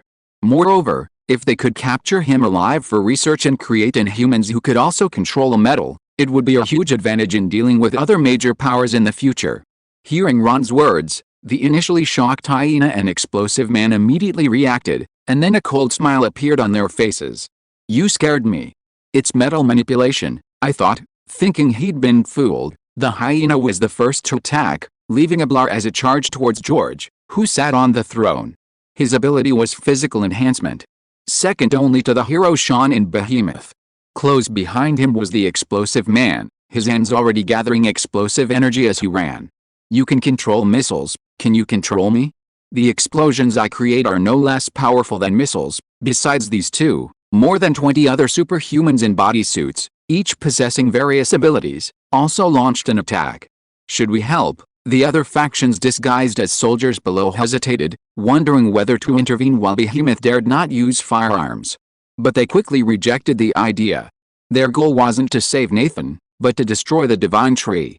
If they helped eliminate Behemoth now, King Nathan, the Nathan Guards, and the Islanders wouldn't agree to their destruction of the divine tree. So they figured they might as well wait and see. Even if Behemoth won in the end, it would probably be a Pyrrhic victory. They could then use the opportunity to join forces to deal with Behemoth and destroy the divine tree. If Behemoth lost, it wouldn't matter much either. King Nathan and the Nathan Guards wouldn't have much fighting power left, and they could still forcibly destroy the divine tree. Unfortunately, they were wrong. The proverb when the snipe and the clam fight, The fisherman benefits applies, but if the snipe and the clam's opponent isn't a clam, but a divine dragon, the outcome would be completely different. Forget about the fisherman benefiting, even survival would depend on the dragon's mood after dealing with the overconfident snipe. If it's not good, the fisherman would be caught too. A bunch of chickens and dogs, how dare you be so insolent before me? Kneel down before me. George handed his teacup to Lee Mumu beside him, pointed forward, and a black magic circle instantly formed in the air above. Immediately afterward, an extremely terrifying gravity pressed down. Without any room for resistance, everyone below the throne, from the hyenas, the burly man, and the inhumans in the hunting squads who had already run halfway up the steps, to run, and the genetically engineered soldiers below, and the inhumans from various factions disguised as soldiers, all were simultaneously forced to their knees by an irresistible force. The more they struggled, the more they tried to stand up, the stronger the force became. This was the gravity magic George had learned in the fairy tale world, only he had modified it by incorporating various types of gravity magic. Within the range of his gravity magic, all creatures would be affected by gravity. The stronger the resistance, the stronger the gravity effect. Unless their strength surpassed his own, they would be suppressed by gravity and unable to rise. This was why even a physically powerful inhuman like the hyena couldn't withstand the gravity of kneeling, while Ron, an ordinary person, was merely kneeling. If the two had experienced the same gravity, Ron would have been crushed into pulp. How could this be? At this moment, everyone present, along with Gate on the warship and the experts researching inhuman abilities, were simultaneously dumbfounded. If controlling the missiles and bullets could be explained by the coincidence of his metal controlling abilities, what about this? So many people, so many powerful individuals, couldn't even stand before this new King Nathan. How could they possibly fight? If he wanted to kill them, wouldn't they all be lambs to the slaughter? Oh, right. You seem to have some accomplices outside. Come in and kneel down too. George looked up and smiled, glancing towards the direction of the behemoth warships where Gate was located outside the island, and activated his ability once more. End of this chapter. Thank you so much for reading until the end. Don't forget to give it a like. Looking for more exclusive content and immediate access? Subscribe to our Patreon. Remember, every like, subscription or donation encourages us to continue. Thank you all. See you in the next video.